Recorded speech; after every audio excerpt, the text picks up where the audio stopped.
കഴിഞ്ഞ വർഷം നമ്മൾ ഇതേപോലെ ഒരു പ്രോഗ്രാം വെച്ചു.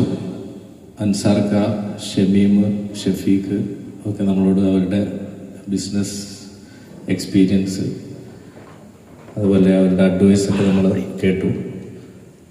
ചിലരൊക്കെ ബിസിനസ്സിൽ ഇറങ്ങിയെന്നാണ് തോന്നുന്നതിന് ശേഷം. പിന്നെ ചിലരൊക്കെ ഉള്ള ബിസിനസ്സിൽ അവരുടെ അഡ്വൈസുകളൊക്കെ ഇംപ്ലിമെൻ്റ് ചെയ്തു. അപ്പോൾ അടുത്ത ഒരു ലെവലിലേക്കുള്ള ഒരു ഡിസ്കഷനാണ് ഇൻഷാല്ലാ നമ്മൾ ഇന്ന് നടത്താൻ പോകുന്നത്. നമ്മുടെ ഇന്നത്തെ പരിപാടിയിൽ സിറാജ് കണ്ണൻകുന്നുമ്മലാണ്, നമ്മൾ വട്ടോളിക്കാരനാണ്. പരിചയമില്ലാത്തവർക്ക് ചേക്ക് ഇബ്രാഹിക്കാരിൻ്റെ ജ്യേഷ്ഠൻ ഇസ്മായിൽ മാസ്റ്ററുടെ മകനാണ്. അതുപോലെ കുളിരാന്തരി നമ്മൾ കാരാട്ടുകാരനാണ് അല്ലേ? നമ്മൾ കാരാട്ടിലല്ലേ? ഹാരിസ് മരുതുള്ളേൽ, അതുപോലെ ഷബീറിൻ്റെ ടാബി എന്താ വീട്ടിൽ പുള്ളപ്പൊയിൽ ഒന്ന് അറബിയാക്കിയത്. അപ്പോൾ എല്ലാവർക്കും പരിചയമുള്ള ആൾക്കാർ തന്നെ, എങ്കിലും അവരുടെ ഒരു പേഴ്സണൽ ഇൻട്രൊഡക്ഷൻ ഉണ്ടാവും. അത് കഴിഞ്ഞ് നമ്മൾ ചില കാര്യങ്ങൾ ചർച്ച ചെയ്ത് നിങ്ങൾക്ക് അതിലുള്ള ചോദ്യങ്ങൾ ചോദിക്കാനുള്ള അവസരം ഉണ്ടാവും ഇൻഷാല്ലാ. അപ്പോൾ നമ്മൾ ഇൻട്രൊഡക്ഷനിലേക്ക് കിടക്കുകയാണ്. ആദ്യമായിട്ട് നമ്മൾ സിറാജ് അദ്ദേഹത്തെ പരിചയപ്പെടുത്തും. എൻ്റെ പേര് സിറാജ്, സോഷ്യൽ പ്രൊഫൈലൊക്കെ സിറാജുദ്ദീൻ മനാം. മനാം വീട്ടുപേരാണ്, ഷാക്കിറിൻ്റെ ബ്രദറാണ്. നമ്മളിതിന് മുൻപ് 1-2 പരിപാടികളിലൊക്കെ ഇവിടെ പരിചയപ്പെട്ടിട്ടുണ്ടാവും പലരും. പിന്നെ കുടുംബവും ഞാനുമായിട്ട് ഇവിടെ ജീവിക്കുന്നുണ്ട്. ഇവിടെ പഠിച്ചു കഴിഞ്ഞ് നേരെ നാട്ടിൽ കുറച്ചു കാലം വർക്ക് ചെയ്ത് ഗൾഫിലേക്ക് വന്നതാണ്. ഏതാണ്ട് 25 വർഷത്തോളമായി യുഎഇയിലെ ജീവിതം. ഞാനും ശ്രദ്ധിക്കൊക്കെ ഏകദേശം ഒരു സമയത്ത് അല്ലേ, ഈ വെൽക്കെയറിൻ്റെ ആദ്യത്തെ സംഘടന തുടങ്ങുന്ന സമയത്ത് നമ്മൾ ഒരുമിച്ച് ഇവിടെ ഉണ്ടായിരുന്നതാണ്. ഞങ്ങൾ ഒരുമിച്ച് ജോലി അന്വേഷിച്ചവരാണ്. പിന്നെ അങ്ങനെ കുറേ കാലം ജോലി ചെയ്തു. ജോലി ചെയ്തുകൊണ്ടിരിക്കുമ്പോൾ ബിസിനസ് ചെയ്യണം തോന്നി. അങ്ങനെ ബിസിനസ്സിൻ്റെ ആദ്യഘട്ടങ്ങൾ തുടങ്ങി. 2015 ആയപ്പോൾ പൂർണ്ണമായും ബിസിനസ്സിലേക്ക് മാറി. പിന്നെ വിദ്യാഭ്യാസം എൻജിനീയറാണ് പ്രൊഫഷണലി. അത് കഴിഞ്ഞ് ഇവിടെ വന്നിട്ട് MBA ചെയ്തു. പിന്നെ ബിസിനസ്സിൻ്റെ ഭാഗമായിട്ട് കുറേ കോഴ്സുകളൊക്കെ പഠിക്കുകയും ചെയ്യുകയൊക്കെ ചെയ്തിട്ടുണ്ട്. ഇവിടെ ഇപ്പോൾ ചെയ്തുകൊണ്ടിരിക്കുന്നത് മെയിനായിട്ടും ബിസിനസ് കൺസൾട്ടിംഗ് ആണ്. സ്വന്തമായിട്ട് 2-3 ബിസിനസ്സിലൊക്കെ ഇൻവെസ്റ്റ് ചെയ്തിട്ടുണ്ട്. അതുപോലെ individuals one of our business. കൂടുതൽ ഡീറ്റെയിൽ ആയിട്ട് സംസാരിക്കാൻ സാധിക്കും. അസ്സലാമു അലൈക്കും. ഞാൻ ഹാരിസ് മരുതുള്ളയിലാണ്. ഉമ്മ ഫാമിലി കാരാട്ടാണ്. അപ്പോൾ ഒന്നും കൂടി പിന്നെ എല്ലാവരും വരും. പിന്നെ 2006 എൻജിനീയറിംഗ് പാസ് ഔട്ടാണ്. അത് കഴിഞ്ഞ് ഒരു ഇനീഷ്യലി തന്നെ കാലിക്കറ്റ് NITയിലായിരുന്നു ജോലി ചെയ്തത്. ഒരു 3 ഇയർ സ്റ്റാർട്ടിങ് ജോലിയായിട്ട് ചെയ്തു. പിന്നെ അവിടെ തന്നെ ആ ഒരു ഓണർക്ക് കണ്ടിന്യൂ ചെയ്ത് പോകാൻ പറ്റതോട് ഇനീഷ്യലി ആ കമ്പനി തന്നെ ടേക്ക് ഓവർ ചെയ്തിട്ട് സ്റ്റാർട്ട് ചെയ്തത് ഞങ്ങൾ. പിന്നെ ഒരു 3 ഇയേഴ്സ് മുമ്പോട്ട് പോയി. പിന്നെ ഒരു 1-2 കാരണങ്ങൾ കൊണ്ട് അത് വൈൻഡപ്പ് ചെയ്തിട്ട് വീണ്ടും ജോലിയിലേക്ക് തന്നെ ബാംഗ്ലൂരായിരുന്നു. പിന്നെ കണ്ടിന്യൂസ് ആയിട്ട് IT-യിലാണ്. എൻ്റെ കോർ സ്ട്രെങ്ത് എന്ന് പറയുന്നത് ഡാറ്റ സൈഡിലാണ്. ഡാറ്റ എന്ന് പറഞ്ഞാൽ പിന്നെ ഒന്നും കൂടി ഡാറ്റ ഇൻ്റലിജൻസ്, ബിസിനസ് ഇൻ്റലിജൻസ് ഒക്കെ വരും. അപ്പോൾ ഡീറ്റെയിൽ ആയിട്ട് സംസാരിക്കാം. പിന്നെ ഒരു 2014 ഞാൻ പിന്നെ അബുദാബി ഇസ്ലാം ബാങ്കിലായിരുന്നു. പിന്നെ ഡോക്ടർ ഷംഷീർ വയലിൻ്റെ BPS ഗ്രൂപ്പിലെ കോർ ടീമിലായിരുന്നു ഉള്ളത്. പിന്നെ റാസൽ ഖൈമ ഗവൺമെൻറ്റിലായിരുന്നു ലാസ്റ്റ് ജോബ്. പിന്നെ അവിടുന്ന് റിസൈൻ ചെയ്ത് ബ്രിട്ടീഷ് അമേരിക്കൻ ടൊബാക്കോ എന്ന് പറഞ്ഞ പിന്നെ R&Dയിൽ വർക്ക് ചെയ്തിട്ടുണ്ടായിരുന്നു. ഒരു മലേഷ്യൻ കമ്പനിയായിരുന്നു. അതിൻ്റെ പാരലലി ആയിട്ട് സ്റ്റാർട്ട് ചെയ്ത കമ്പനിയാണ് ഞങ്ങൾ ജോൺസ് ടെക്നോളജി എന്ന് പറയുന്നത്. ഡിഫറെൻറ്റ് സ്കിൽ സെറ്റുള്ള 3 പേര് സ്റ്റാർട്ട് ചെയ്തൊരു കമ്പനിയാണ്. ഇപ്പോൾ ലാസ്റ്റ് ഒരു 2.5 years ആയിട്ട് ഇപ്പോൾ നമ്മൾ പിന്നെ ഒരു 20+ എംപ്ലോയീസ് ആയിട്ട് ഇപ്പോൾ UAE റണ്ണിങ് ആയിട്ടുണ്ട്. ബാക്കി ഫാമിലി പിന്നെ 3 പിള്ളേരാണുള്ളത്. പിന്നെ വൈഫ് എഞ്ചിനീയറാണ്. ഇപ്പോൾ നാട്ടിൽ വർക്ക് ചെയ്യുന്നത്. റീസെൻ്റ്ലി ഇങ്ങോട്ട് വരും. ലാസ്റ്റ് 10 years ആയിട്ട് ഇവിടെ ഉണ്ടായിരുന്നു. അസ്സലാമു അലൈക്കും. ഞാൻ മുഹമ്മദ് ഷബീർ. ഇൻട്രൊഡക്ഷൻ പറയുകയാണെങ്കിൽ ഞാൻ പഠിച്ചത് ഗ്രാജുവേറ്റഡ് ഇൻ ഫിസിക്സ് ആണ്. അങ്ങനെ ഫിസിക്സ് കഴിയും ഞാൻ ഗൾഫിലേക്ക് വന്നതല്ല, ഞാൻ സർക്കാർ കൊണ്ടുവന്നതാണ്. അങ്ങനെ എൻ്റെ കരിയറിൽ ഏറ്റവും ഇമ്പോർട്ടൻ്റ് ആയിട്ടുള്ള 4 വർഷം ഞാൻ അൻസാർ ഖാൻ്റെ ഫ്യൂച്ചർ ടാലൻറ്റിലാണ് വർക്ക് ചെയ്തത്. അവിടെയാണ് ശരിക്കും എൻ്റെ എല്ലാ എക്സ്പീരിയൻസും എല്ലാ കാര്യങ്ങളും തുടങ്ങിയത്, താങ്ക്സ് ടു അൻസാർ ഖാൻ. പിന്നെ അതിനുശേഷം കാർഡ്സ് മിഡിൽ ഈസ്റ്റ് എന്ന് പറയുന്ന ഒരു കമ്പനിയിൽ ഷമീഖാൻ്റെ കമ്പനിയിലായിരുന്നു 2015 വരെ. 2015 ശേഷമാണ് ഒരു ബിസിനസ് എന്നുള്ള നിലക്ക് തോട്ട് വന്നത്. 2015 തൊട്ട് ഇൻഫോമി എന്ന് പറയുന്നൊരു IT കമ്പനിയാണ് സ്റ്റാർട്ട് ചെയ്തത്. 10 വർഷത്തിന് ശേഷം ഇൻഫോമി നമ്മളൊരു ഗ്രൂപ്പാക്കി സൗദിയിൽ, ദുബായിൽ, അബുദാബിയിൽ, അതുപോലെ തന്നെ ഡിഫറെൻറ്റ് കമ്പനി സെയിൻ ബേ, പോസ് UAE, ഇൻഫോ ഇവൻറ്റ്സ് എന്ന് പറയുന്നുള്ള പല കമ്പനികളും ഇൻഫോമി ഗ്രൂപ്പിൻ്റെ അണ്ടറിലുണ്ട്. അതുപോലെ തന്നെ ഇന്ത്യയിലും ഉണ്ട്. ഇന്ത്യയിൽ ഓപ്പറേഷൻസ് ഇല്ല, ഡെവലപ്മെൻറ്റ് ആൻഡ് മാർക്കറ്റിംഗ് ആണ് നമ്മൾ ഈ ഇന്ത്യയിൽ ചെയ്യുന്നത്. അപ്പം ഓൾമോസ്റ്റ് 60 എംപ്ലോയീസ് ഉണ്ട് അൽഹംദുലില്ലാ. പിന്നെ അതാണ് എൻ്റെ കരിയർ ഗ്രാഫ് എന്ന് പറയുന്നത്. പേഴ്സണലി നജ്ല, വൈഫ്, 3 കുട്ടികളുണ്ട്, പെൺകുട്ടികൾ. അപ്പോൾ 3 പേരും വലിയ ബിസിനസ് മാഗ്നറ്റുകളാണെന്ന് എല്ലാവർക്കും മനസ്സിലായി. 60 എംപ്ലോയീസ് ഒട്ടും ചെറുതല്ല, വലിയൊരു സ്ട്രെങ്ത് തന്നെയാണ്. അപ്പോൾ കഴിഞ്ഞ സെഷൻ ഒരുവിധ ആൾക്കാരൊക്കെ ഉണ്ടായിരുന്നു, എങ്കിലും അതൊരു റീക്യാപ്പ് ചെയ്യണം ഒന്നുകൂടെ. ഷബീർ തന്നെ അന്നത്തെ നമ്മൾ കവർ ചെയ്ത കാര്യങ്ങളൊന്ന് ചുരുക്കി ഒരു റീക്യാപ്പ് ചെയ്ത് ഒരു സംഗ്രഹം. ഷബീർ എന്തെങ്കിലും വിട്ടുപോയാൽ നിങ്ങളെടുത്തുനിന്ന് പ്രതീക്ഷിക്കുന്നു. കഴിഞ്ഞ തവണത്തെ ഷബീറിന്റെ മെമ്മറി ടെസ്റ്റ് കൂടിയാണ്. മെമ്മറി ടെസ്റ്റ് കുറച്ച് ബുദ്ധിമുട്ടാണ്. എന്നിരുന്നാലും നമ്മളെ വെൽക്കെയറിനെ സംബന്ധിച്ചിടത്തോളം ബിസിനസ് കോൺക്ലേവ് എന്ന് പറയുന്നത് ഒരു പുതിയ ആശയമായിരുന്നു. അതിൽ നമുക്ക് കിട്ടിയ കോമ്പറ്റൻ്റ് ആയിട്ടുള്ള നമ്മുടെ 3 സ്പീക്കേഴ്സ്, അൻസാർ ഖാൻ, അസാസി ഗ്രൂപ്പിൻ്റെ CEO, Shameem Khan, ID vision ഗ്രൂപ്പിൻ്റെ ഡയറക്ടറിലുണ്ടാകുന്നത്, പിന്നെ നമ്മുടെ ഷഫീഖിൻ്റെ അലിബാബ. അപ്പം അത്രയും ഇൻട്രാക്റ്റീവ് ആയിട്ടുള്ള ഒരു സെഷനായിരുന്നു. അവരെ പ്രത്യേകിച്ച് ഓരോരുത്തരെയും അവർ ഹേർഡിൽസ്, അവർ ബിസിനസ് തുടങ്ങിയ സമയത്തും എങ്ങനെ അവർ ബിസിനസ്സിലേക്ക് വന്നത്, അതുപോലെ തന്നെ അവർ നേരിട്ട ഓരോ അനുഭവങ്ങൾ, അവരുടെ ജീവചരിത്രം, അതിൽ കൊടുക്കുക നമ്മൾ പോയിട്ടുണ്ടായിരുന്നു. എന്തൊക്കെ ആയിരുന്നു ബിസിനസ്സിൻ്റെ നീഡ്സ്, ബിസിനസ്സിൽ ചാലഞ്ചസ് അവരെന്തൊക്കെ നേരിട്ടുണ്ട്, ഇപ്പം എങ്ങനെയാണ് ബിസിനസ്സിൻ്റെ ഇൻട്രസ്റ്റ് പോകുന്നത്, അങ്ങനെയുള്ള എല്ലാ മേഖലകളിലും നമുക്ക് എല്ലാവർക്കും നമ്മളെപ്പോലെയുള്ള സാധാരണക്കാരായ ആൾക്കാർക്ക് വളരെ ഇൻസ്പയറിംഗ് ആയിട്ടുള്ള ഒരു സെഷനായിരുന്നു. നമ്മളെ വെൽക്കെയറിനെ സംബന്ധിച്ചിടത്തോളം എല്ലാവർക്കും ആക്സെപ്റ്റ് ചെയ്യാൻ പറ്റുന്ന, പ്രത്യേകിച്ച് നമ്മളെ കൂടെ അങ്ങനെ ഒരു ഗൾഫിൽ വന്നിട്ട് നമ്മളെല്ലാവരും വരുന്നത് എന്തെങ്കിലുമൊക്കെ ചെയ്യണം എന്നുള്ളൊരു ഒരു കൺസെപ്റ്റിലാണല്ലോ. അപ്പം ഒന്നും അല്ലാത്തടത്ത് നിന്ന് പല സാമ്രാജ്യങ്ങളും ഉണ്ടാക്കിയ ആൾക്കാരെ ഇൻസ്പയറിംഗ് ആയിട്ടുള്ള കാര്യങ്ങൾ കേൾക്കുമ്പോൾ ഡെഫിനറ്റ്ലി അതിനുശേഷം ഒരുപാട് റിവ്യൂ വന്നിട്ടുണ്ട് നമുക്ക്. വളരെ ഇൻസ്പയറിംഗ് ആയിട്ടുള്ള വളരെ നല്ലൊരു പരിപാടിയായിരുന്നു എന്നുള്ളത്. അതിൽ പിന്നെ ഡിസ്കസ് ചെയ്ത പോയിന്റ്സ് ഞാൻ ഇന്നലെ നമ്മൾ യൂട്യൂബിലൊക്കെ നോക്കിയിരുന്നു, പക്ഷെ അതൊക്കെ റിമൂവ് ചെയ്തതായിട്ട് ആണുള്ളത്. അഷനോട് ഇന്നലെ ചോദിച്ചിട്ടുണ്ടായിരുന്നു. പിന്നെ അതാണ് മേജർ ആയിട്ടുള്ളത്. അതിൻ്റെ ടേക്ക് അവേ എന്ന് പറഞ്ഞത് നമ്മൾ അതാണ്. പിന്നെ ഒരു അല്ലാണ്ടുള്ള കാര്യങ്ങളൊക്കെ ഉണ്ടായിരുന്നു. ടേക്ക് അവേസ് എനിക്ക് തോന്നുന്നു അക്കൗണ്ടിങ്, മാർക്കറ്റിംഗ്, പിന്നെ ഫിനാൻഷ്യൽ റിസ്കുകൾ, അതൊക്കെയാണ് നമ്മൾ ചർച്ച ചെയ്തല്ലേ. വേറെ എന്തെങ്കിലും പോയിന്റ്സ് ഓർക്കുന്നുണ്ടോ? പുതുതായിട്ട് എങ്ങനെ ബിസിനസ് തുടങ്ങണം, എന്തൊക്കെ കാര്യങ്ങൾ ശ്രദ്ധിക്കണം, പിന്നെ സർക്കാർ എന്ന് പറഞ്ഞ പോയിന്റ് നമ്മൾ ചർച്ച ചെയ്തു. ഓരോ പ്രാവശ്യവും നമ്മൾ അക്കൗണ്ട് ക്ലോസ് ചെയ്ത് ചെയ്യിക്കണം എന്നുള്ള കാര്യങ്ങൾ, അങ്ങനെയുള്ള കാര്യങ്ങളൊക്കെ നമ്മൾ ചർച്ച ചെയ്തു. പിന്നെ നമ്മൾ ചർച്ച ചെയ്യാൻ പോകുന്നത് എന്തുകൊണ്ട് ബിസിനസ് എന്ന് വെച്ചിട്ട് നമ്മൾ തുടങ്ങാം. ബിസിനസ്സും ജോലിയും എങ്ങനെ കമ്പയർ ചെയ്തിട്ട് ഏതാണ്, എന്തൊക്കെയാണ് പ്രോസ് ആൻഡ് കോൺസ്, സിറാജിൻ്റെ കാര്യം നമ്മളോട് സംസാരിക്കും. നമ്മൾ ഇന്ന് ചോദ്യം ഫസ്റ്റ് ചോദിക്കുന്നത് എന്തുകൊണ്ട് ബിസിനസ് എന്ന്.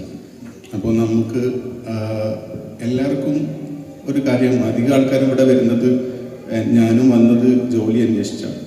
ജോലി അന്വേഷിച്ച് നാട്ടിൽ നിന്ന് വന്ന് ബിസിനസ്സിലേക്ക് ആവുകയാണ് ചെയ്തത്. അപ്പോൾ ഒരു പോയിന്റിൽ നമ്മൾ ട്രാൻസിഷൻ ചെയ്യുന്നുണ്ട്.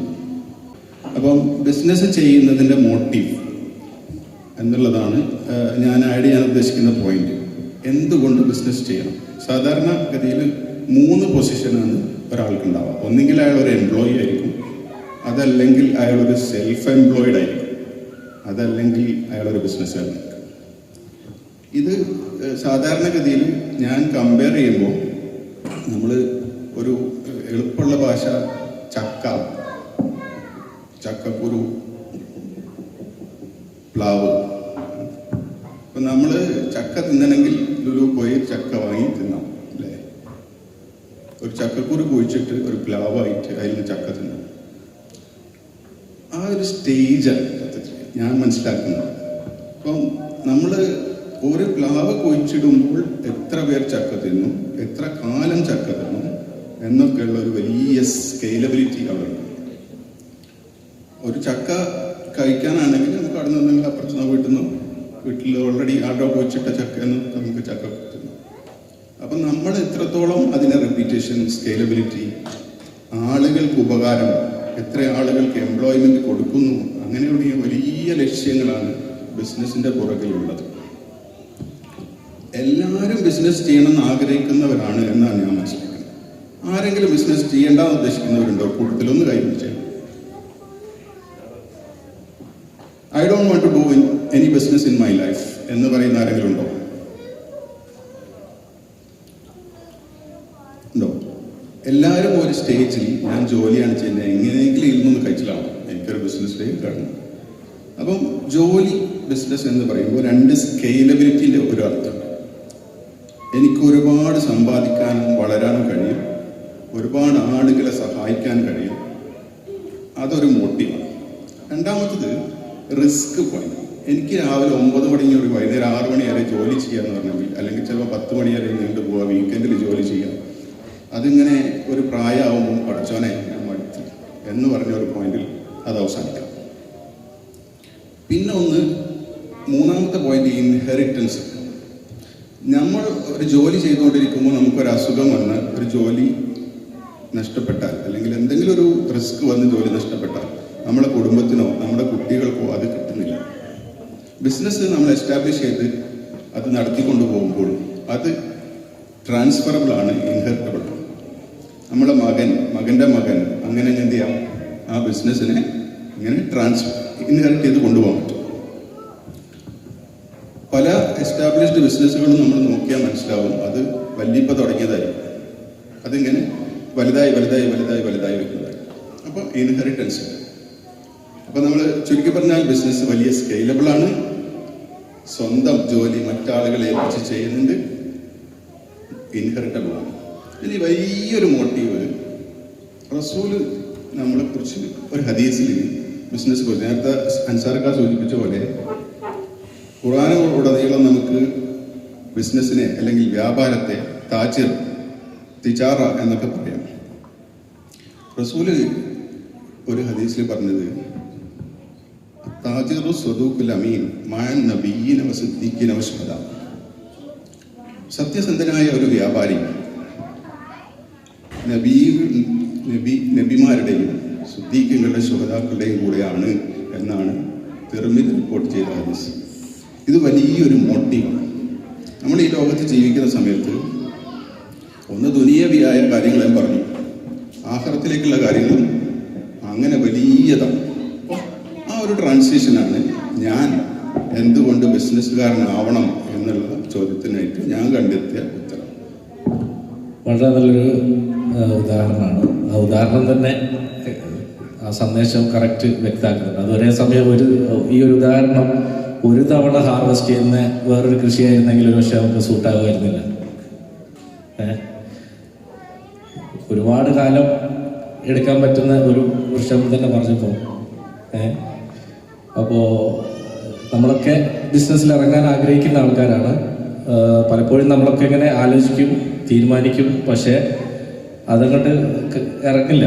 ഒരുപക്ഷെ ഷബീറും ഒരുപാട് കാലം ആലോചിച്ചിട്ടാണ് ബിസിനസ്സിലേക്ക് ഇറങ്ങിയത്. അപ്പോൾ ആ ഒരു എക്സ്പീരിയൻസും ആ ഇറങ്ങിക്കഴിഞ്ഞപ്പോഴുള്ള പ്രയാസങ്ങളും സാധാരണ വരുന്ന പ്രയാസവും പ്രതിസന്ധിയൊക്കെ എന്താണ് എന്ന് ഒന്ന് ഷബീർ എക്സ്പീരിയൻസ് ഷെയർ ചെയ്ത്. 2015 കാലഘട്ടങ്ങളിലാണ് ഞാൻ ബിസിനസ് തുടങ്ങണം എന്നുള്ളൊരു തുടങ്ങിയത് സത്യം പറഞ്ഞാൽ. പക്ഷേ അതിൻ്റെ തൊട്ട് മുന്നേ നമ്മൾ അതിൻ്റെ കുറേ ഒരു ആഗ്രഹങ്ങളുണ്ടായിരുന്നു മനസ്സിൽ.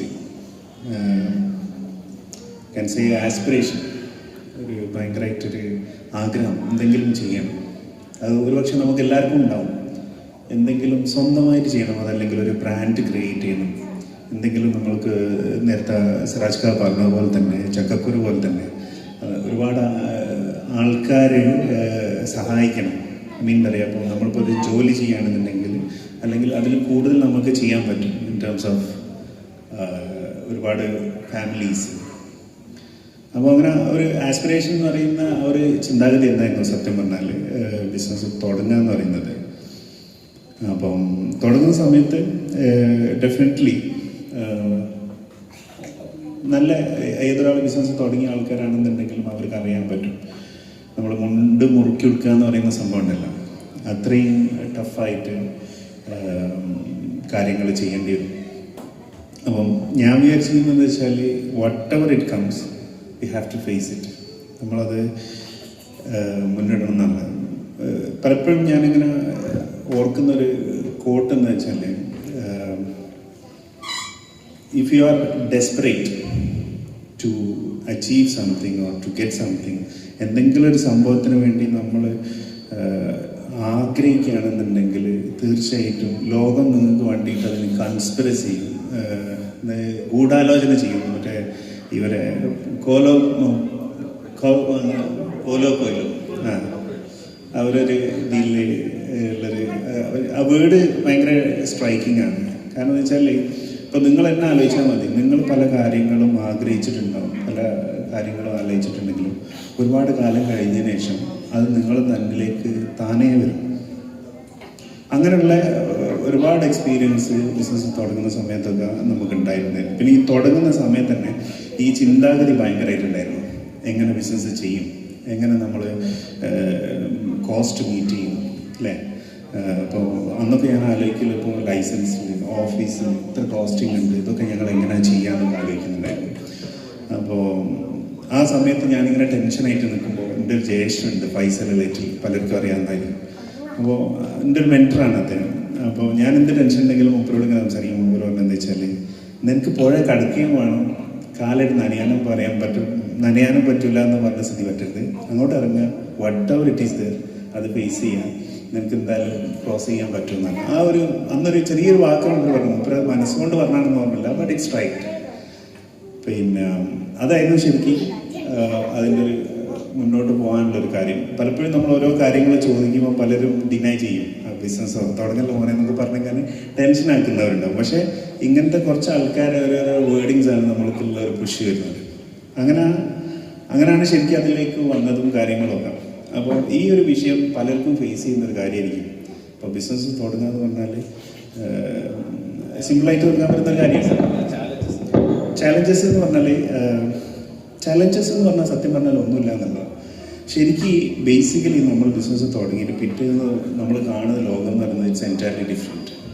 നമ്മൾ വർക്ക് ചെയ്യുന്ന അറ്റ്മോസ്ഫിയറിൽ നിന്നും തിരിഞ്ഞിട്ട് ബിസിനസ് തുടങ്ങുക എന്ന് പറയുന്ന ഒരു ഡോറൊക്കെ തുറക്കുന്ന പോലെ ഒരു വിശാലമായിട്ടുള്ളൊരു അറ്റ്മോസ്ഫിയർ. നമ്മൾ ഓരോ ദിവസവും ഇറ്റ്സ് എൻ ഓപ്പർച്യൂണിറ്റി. ഓരോ ദിവസത്തിൽ ഓരോ മണിക്കൂറും ഓരോ നിമിഷങ്ങളും നമ്മൾ ചെയ്യുന്ന വർക്കിന് നമുക്ക് അപ്പോൾ തന്നെ റിവാർഡ് കിട്ടിക്കൊണ്ടിരിക്കുകയാണ്. ഓരോ മൊമെൻറ്റിലും നമ്മൾക്ക് റവന്യൂ ജനറേറ്റ് ചെയ്യാൻ പറ്റും. പിന്നെ ഈ പറഞ്ഞ പോലെ നമ്മൾ തുടക്കത്തിൽ തന്നെ നമ്മൾ അത്രയും, ഞാനൊക്കെ എനിക്ക് ഓർമ്മയുണ്ട്, അന്ന് അബുദാബിയിലായിരുന്നു ഞാൻ വർക്ക് ചെയ്തിരുന്നത് ഇതിൻ്റെ കാര്യങ്ങളൊക്കെ ആയിട്ട് തന്നെ. അങ്ങനെയാണ് ദുബായിൽ, ചില ദിവസം ദുബായിൽ വരെയായിരുന്നു. അന്നേക്ക് 2 സ്ഥലത്ത് റൂമൊന്നും ഇല്ലായിരുന്നു, ഒരു സ്ഥലത്ത് റൂമുണ്ടാവും. അപ്പോൾ അങ്ങനെ കുറേ ഭയങ്കരമായിട്ട് റിസ്ക് എടുത്തിട്ടുള്ളൊരു സംഭവമായിരുന്നു. അന്നെന്താ വെച്ചാൽ ഇവിടെ റൂമില്ലാത്തതുകൊണ്ട് ഞാൻ കാലിഫോർണിലായിരുന്നു ഫ്രഷപ്പ് ആകും കാര്യങ്ങളൊക്കെ. അപ്പോൾ അങ്ങനത്തെ പല സാഹചര്യങ്ങളുണ്ടായിരുന്നു. അങ്ങനെ അന്നൊരു വർക്ക് ഉണ്ടായിരുന്നു. അന്ന് ഞങ്ങൾ തന്നെയായിരുന്നു വർക്കിന് പോകല്. രാത്രി 3 മണി 4 മണിക്കൊക്കെ ഒരു മാളിൻ്റെ ഹോൾ സീലിംഗ് കണ്ടില്ല, അതിൻ്റെ മുകളിൽ നമ്മൾ തന്നെ കുറേ വർക്കൊക്കെ ചെയ്യുന്ന കുറേ വർക്ക് നമ്മൾ തന്നെ പോയിട്ട് ചെയ്തിട്ടുണ്ടായിരുന്നു. 3 മണി 4 മണി രാത്രി വരെ അങ്ങനെയൊക്കെ പറഞ്ഞിട്ടുള്ള ഒരുപാട് അനുഭവങ്ങളുണ്ട്. എന്നിരുന്നാലും അതൊക്കെ നമ്മളത്രയും നമ്മളത്രയും പ്രഷർ ചെയ്തിട്ട് കാര്യങ്ങൾ ചെയ്യുമ്പോൾ അതിൻ്റെ റിസൾട്ട് ഉണ്ടാവും എന്നുള്ളതാണ് ഏറ്റവും ഇമ്പോർട്ടൻ്റ് ആയിട്ടുള്ളത്. അപ്പോൾ നമ്മൾ ബിസിനസ്സിലേക്ക് ഇറങ്ങുക എന്നുള്ളത് തന്നെയാണ് ബിസിനസ് തുടങ്ങാനുള്ള ഏറ്റവും ഫസ്റ്റ് ചെയ്യേണ്ടതെന്നാണ് ഷബീർ പറയുന്നത്. അങ്ങനല്ല, ബിസിനസ് ചെയ്യാന്ന് പറയുന്നത് നാളെ തന്നെ എല്ലാവരും കൂടി ബിസിനസ് ഇറങ്ങുക. ഓക്കെ, ആ ഒരു ചിന്ത വേണം, ആ ഒരു ഡെസ്പറേഷൻ വേണം, ഒരു ഡെസ്പറേറ്റ് ആയിട്ടുള്ള നമുക്ക് എന്തെങ്കിലും ചെയ്യണം, എന്തെങ്കിലും ആവണം, സീരിയസ് ആയിരിക്കണം. അപ്പൊ നമ്മളെപ്പോഴും ആദ്യം കോസ്റ്റിംഗ് നമ്മൾ ആദ്യം ആലോചിക്കാം, ഇത്ര കോസ്റ്റ് ആവുമല്ലോ, ഇതൊക്കെ ആവുമെന്നുള്ളത്. But the day one onwards നമുക്കുള്ള ഓപ്പർച്യൂണിറ്റീസിന്റെ കാര്യമാണ് ഉണ്ടാവുക. വലിയ കമ്പനികൾ എങ്ങനെയാണ് ബിസിനസ്സിലേക്ക് ഇറങ്ങുക എന്നുള്ളത് ആണ് ബിസിനസ് അനലിസ്റ്റുകൾ ചെയ്യുന്നത്. അപ്പോൾ നമ്മുടെ ഹാരിസ് ബൈ എക്സ്പീരിയൻസ് ഒരു ബിസിനസ് അനലിസ്റ്റാണ്. അദ്ദേഹം വലിയ ഗ്രൂപ്പുകളിൽ വർക്ക് ചെയ്തിട്ടുണ്ട്. അപ്പോൾ അവരൊക്കെ ഒരു പുതിയ ബിസിനസ് തുടങ്ങാൻ ഉദ്ദേശിക്കുമ്പോൾ എങ്ങനെയാണ് ആ ഒരു കാര്യം പഠിച്ചിട്ട് ബിസിനസ് അനലിസ്റ്റുകളാണ് അഡ്വൈസ് കൊടുക്കുന്നത്. ഈ എന്ത് ബിസിനസ്സാണ് അവിടെ സൂട്ടബിൾ, ഏത് ലൊക്കേഷനാണ് എന്നൊക്കെയുള്ള കോമ്പറ്റേറ്റേഴ്സ് ആരാണ് എന്നുള്ള കാര്യങ്ങളൊക്കെ. അപ്പോൾ അതെങ്ങനെയാണ് ചെയ്യുന്നതെന്ന് ഹാരിസ് എന്ന് സ്റ്റെപ്പ് ബൈ സ്റ്റെപ്പായി ഡീറ്റെയിൽ ആയിട്ട് പറഞ്ഞുതരും. ഓക്കെ, അതിൽ ചെറിയ തിരുത്തുണ്ട്. പിന്നെ എന്താ പറഞ്ഞാൽ 3 പൊസിഷനാണ് ഇമ്പോർട്ടൻ്റ്. ബിസിനസ് അനലിസ്റ്റ് ഉണ്ട്, ഡാറ്റ അനലിസ്റ്റ് ഉണ്ട്, ബിസിനസ് ഇൻ്റലിജൻസ് ഉണ്ട്. അപ്പോൾ ഈ ബിസിനസ് അനലിസ്റ്റ് എന്ന് പറയുന്നത് അവർക്ക് പിന്നെ ബിസിനസ് ഡൊമൈൻ എക്സ്പെർട്ടൈസ് ആയിരിക്കും. അവർ കമ്മ്യൂണിക്കേറ്റ് ചെയ്യുന്നത് ബിസിനസ് ഫങ്ഷണൽ സൈഡ് എന്ന് പറയും. ബിസിനസ് എന്താണ് പറയുന്നത്, ഇപ്പോൾ ഒരു ഹെൽത്ത് കെയർ ആണെങ്കിൽ ആ ഫങ്ഷനെന്ന് പറയുക. അവരും ടെക്നിക്കലുമായിട്ടുള്ള കമ്മ്യൂണിക്കേഷൻ ചെയ്യുന്ന ആൾക്കാരെ ബിസിനസ് അനലിസ്റ്റ്. പിന്നെ ബിസിനസ് ഇൻ്റലിജൻസ് എന്ന് പറഞ്ഞാൽ ടെക്നിക്കലായിരിക്കും. ഇതെങ്ങനെ ഇവർ പറയുന്നത് മാനേജ്മെൻറ്റ് ഇൻഫർമേഷൻ സിസ്റ്റം എന്ന് പറഞ്ഞാൽ മാനേജ്മെൻറ്റ്, ഇപ്പോൾ ഡയറക്ടർ ബോർഡേഴ്സിനൊക്കെ അവർ വേണ്ട കൈൻഡ് ഓഫ് റിപ്പോർട്ട്സും കാര്യങ്ങളൊക്കെ ഉണ്ടാകും. ഇതിൻ്റെ മുകളിലാണ് അവർ ഡിസിഷൻ മേക്ക് ചെയ്യുക. ഇപ്പോൾ എക്സാമ്പിൾ ഞാൻ പറഞ്ഞു വരാമെന്ന് പറഞ്ഞാൽ, ഞാൻ ബേസിക്കലി പിന്നെ എൻ്റെ ടെക്നിക്കൽ സൈഡാണ് ബാക്ക്ഗ്രൗണ്ട്, കോർ എക്സ്പെർട്ടൈസ് എന്ന് പറഞ്ഞാൽ ഡാറ്റ സൈഡാണ്. ഞാൻ വർക്ക് ചെയ്തുകൊണ്ടിരുന്ന ഒരു ഡൊമൈൻ എന്ന് പറഞ്ഞാൽ SAP ആണ്. SAP ERP എന്ന് പറഞ്ഞാൽ വേൾഡ് വൈഡിൽ 25% മാർക്കറ്റ് ഷെയർ ഉള്ള ERP ആണ്. ഇറ്റ് മീൻസ് ഒരു പിന്നെ വേൾഡിലെ ലാർജ് എൻ്റർപ്രൈസ് ഏതെടുത്തു കഴിഞ്ഞാലും telecom domain, health care, automotive, like insurance, government sectors almost എല്ലാം, പെട്രോളിയം ഡൊമൈൻ എല്ലാം യൂസ് ചെയ്യുന്ന SAP ആണ്. അപ്പോൾ ഇത്രയും വലിയ ഓർഗനൈസേഷൻ ഒരു SAP ERP എന്തിന് യൂസ് ചെയ്യണം? അപ്പോൾ ഇതിൻ്റെ നമ്മൾ ബേസിക്കലി വർക്ക് ചെയ്യുമ്പോൾ it's a part of not even 1% നമ്മൾ എൻ്റർ ചെയ്യാൻ പറ്റില്ല. ഒരു ത്രൂ ഔട്ട് ഒരു പ്രോസസ്സ് എങ്ങനെയാണെന്ന് മനസ്സിലാവില്ല. ERP പറഞ്ഞാൽ ഒന്നും കൂടി ക്ലിയർ ആയിട്ടൊന്ന് പറഞ്ഞുതരാം, അതിലേക്ക് വരുന്നുണ്ടോ. ERP പറഞ്ഞാൽ എൻ്റർപ്രൈസ് റിസോഴ്സ് മാനേജ്മെൻറ്റ് എന്ന് പറയുന്ന പിന്നെ പ്രോഗ്രാം എന്ന് പറയുന്നത്. അത് ഒരു ഓർഗനൈസേഷന് എന്തൊക്കെ യൂണിറ്റ് ഉണ്ടോ അത് ചെയ്യുന്ന സിസ്റ്റമാണ് ഇത് ERP അറിയണം. ഇപ്പോൾ ഒരു ബേസിക്കലി നമ്മളിപ്പോൾ ഒരു മൊബൈൽ വാങ്ങിയിട്ട് വിൽക്കാൻ പറയുന്നത് അതിൽ ഒരുപാട് പ്രോസസ്സ് വന്ന്, പർച്ചേസ് വന്ന്, സെയിൽ വന്ന്, അക്കൗണ്ടബിലിറ്റി വന്ന്, ഫിനാൻസ് വന്ന്, പിന്നെ അതാരാണോ ഓപ്പറേറ്റ് ചെയ്യുന്നത് അവർക്ക് എംപ്ലോയി ആയിരിക്കും, അതിൽ HR വന്ന്. അപ്പോൾ ഇത് സ്റ്റോർ ചെയ്യുന്ന സ്റ്റോറേജ് യൂണിറ്റ് വന്ന്, പ്രൊക്യൂർമെൻറ്റ് വന്ന്, ഇത്രയും ഓർഗനൈസേഷണൽ യൂണിറ്റ്സ് ചെയ്യുന്ന സിസ്റ്റത്തിനാണ് ERP എന്ന് പറയുന്നത്. അപ്പോൾ നോർമലി നമ്മളൊരു 10 എംപ്ലോയീസ് ഒരു സ്മോൾ സ്കെയിൽ ഇൻഡസ്ട്രീസിനൊക്കെ സ്മോൾ സോഫ്റ്റ്വെയർസ് മതിയാവും, ലൈക്ക് സോഫോ യൂസ് ചെയ്യുന്നത്, ഓഡോ യൂസ് ചെയ്യുന്നതൊക്കെ ഉണ്ടാവും. അപ്പോൾ ഒരു പുതിയൊരു എൻ്റെ ഒരു ടേണിങ് പോയിന്റ് എന്ന് പറഞ്ഞാൽ നമ്മളിപ്പോൾ വർക്ക് ചെയ്തുകൊണ്ടിരുന്ന വലിയ കമ്പനിക്ക് വർക്ക് ചെയ്യുന്നുണ്ടെങ്കിൽ ഞങ്ങൾ റിപ്പോർട്ട്സുകൾ ഇങ്ങനെ മാനേജ്മെൻറ്റ് റിപ്പോർട്ട്സ് കൊടുക്കും. അവർ ആ മാനേജ്മെൻറ്റ് റിപ്പോർട്ട്സിനനുസരിച്ചിട്ട് ഡാഷ്ബോർഡിനനുസരിച്ച് അവരുടെ ഡിസിഷൻസ് ഇങ്ങനെ ചേഞ്ച് ചെയ്തുകൊണ്ടിരിക്കും. നെക്സ്റ്റ് ഇയർ അവരെ ഫിനാൻഷ്യൽ പ്ലാനിങ് ചേഞ്ച് ചെയ്യും, ക്രോസ് കട്ടിങ് ചെയ്യും, പിന്നെ അങ്ങനെ ഓരോരോ പ്രോസസ്സുകൾ ചെയ്യുന്നുണ്ട്. പക്ഷേ എനിക്ക് UAE വന്നപ്പോൾ കിട്ടിയ 1-2 എക്സ്പീരിയൻസ് വന്നു. ഞാൻ ഫസ്റ്റ് അബുദാബി ഇസ്ലാമിക് ബാങ്കിലായിരുന്നു. ടെക്നോളജി സെയിം ആയിരിക്കും, പക്ഷേ ഡൊമൈൻ ഡിഫറെൻ്റ് ആയിരിക്കും. അപ്പോൾ അത് കഴിഞ്ഞ് ഇസ്ലാമിക് ബാങ്കിൽ പ്രൊക്യൂർമെൻറ്റിലായിരുന്നു. പിന്നെ VP ഷംസീർ. നമുക്ക് ഒരു മലയാളി ഗ്രൂപ്പിൻ്റെ കൂടെ കൂടുമ്പോൾ നമുക്ക് മനസ്സിലാവും ഇവരെങ്ങനെയാണ് ഇത്രയും വലിയൊരു 10 years കൊണ്ട് ഇത്ര വലിയൊരു ഗ്രോത്ത് ഉണ്ടാക്കിയെടുത്തത്. ഒരു സിംഗിൾ ലൈഫ് കെയർ എന്ന് പറഞ്ഞ ഒരു പ്രോജക്റ്റിൽ നിന്നാണ് 10 years കൊണ്ട് 1 billion turnover ഒരു കമ്പനി ജനറേറ്റ് ചെയ്തത്. അപ്പോൾ ഇവരെങ്ങനെയാണ് ഈ ലീഡേഴ്സൊക്കെ വർക്ക് ചെയ്യുന്നത്. അപ്പോൾ അതേപോലെ തന്നെ ഞാൻ പിന്നെ ലുലു ഗ്രൂപ്പിൽ ഒരു പ്രൊജക്റ്റിന് പോയിട്ടുണ്ടായിരുന്നു. അപ്പോൾ ഞാൻ അന്ന് പോകുമ്പോൾ 149 പിന്നെ അക്രോസ് ഗ്ലോബ് അവർക്ക് ഉണ്ടായിരുന്നെന്ന് പറഞ്ഞാൽ 149 ലുലു ഗ്രൂപ്പ്സ് ആയിരുന്നു ഉണ്ടായിരുന്നത്. ഇപ്പം ഒന്ന് ക്ലോസ് ടു 400 ആണ്. അപ്പോൾ നമുക്കറിയാം ഒരു ചെറിയൊരു കമ്പനി തന്നെ റൺ ചെയ്യാൻ ആൾക്കാർ ഇടുന്ന സ്ട്രഗിൾ എന്താണ്. അപ്പോൾ അതിൽ വൈറ്റ് ടവർ എന്ന് പറഞ്ഞ പിന്നെ അബുദാബിയിലുള്ള ഒരു ഇതാണ് സെൻട്രൽ ഓഫീസ്, അവരുടെ ഹെഡ് ഓഫീസ്. അതിലൊരു ഫ്ലോറിൽ കംപ്ലീറ്റ് ഈ റിപ്പോർട്ട്സാണ്. റിപ്പോർട്ട്സ് മീൻസ് ഒരു ഡാഷ്ബോർഡാണ്. ഇതിലാണ് ഡിസിഷൻ മേക്കിംഗ് ഒക്കെ വെക്കുന്നത്. ഈവൻ നമുക്കിപ്പോൾ ചിന്തിക്കാൻ പറ്റില്ല, ലൈക്ക് ഇപ്പോൾ ഒരു യൂസുവലി സാറ് അല്ലെങ്കിൽ ഒരു കോർ ടീമിലുള്ള ആൾക്കാർക്ക് നമ്മൾ എവിടുന്നെങ്കിലും പർച്ചേസ് ചെയ്യുന്ന ഒരാൾക്ക് ഒരു പർച്ചേസ് ചെയ്യുന്നില്ലല്ലോ, അവരൊരു bucket average values every time കാണാൻ പറ്റും. ഇപ്പോൾ 400 ഷോപ്പിൽ നടക്കുന്ന ബിസിനസ്സാണ്.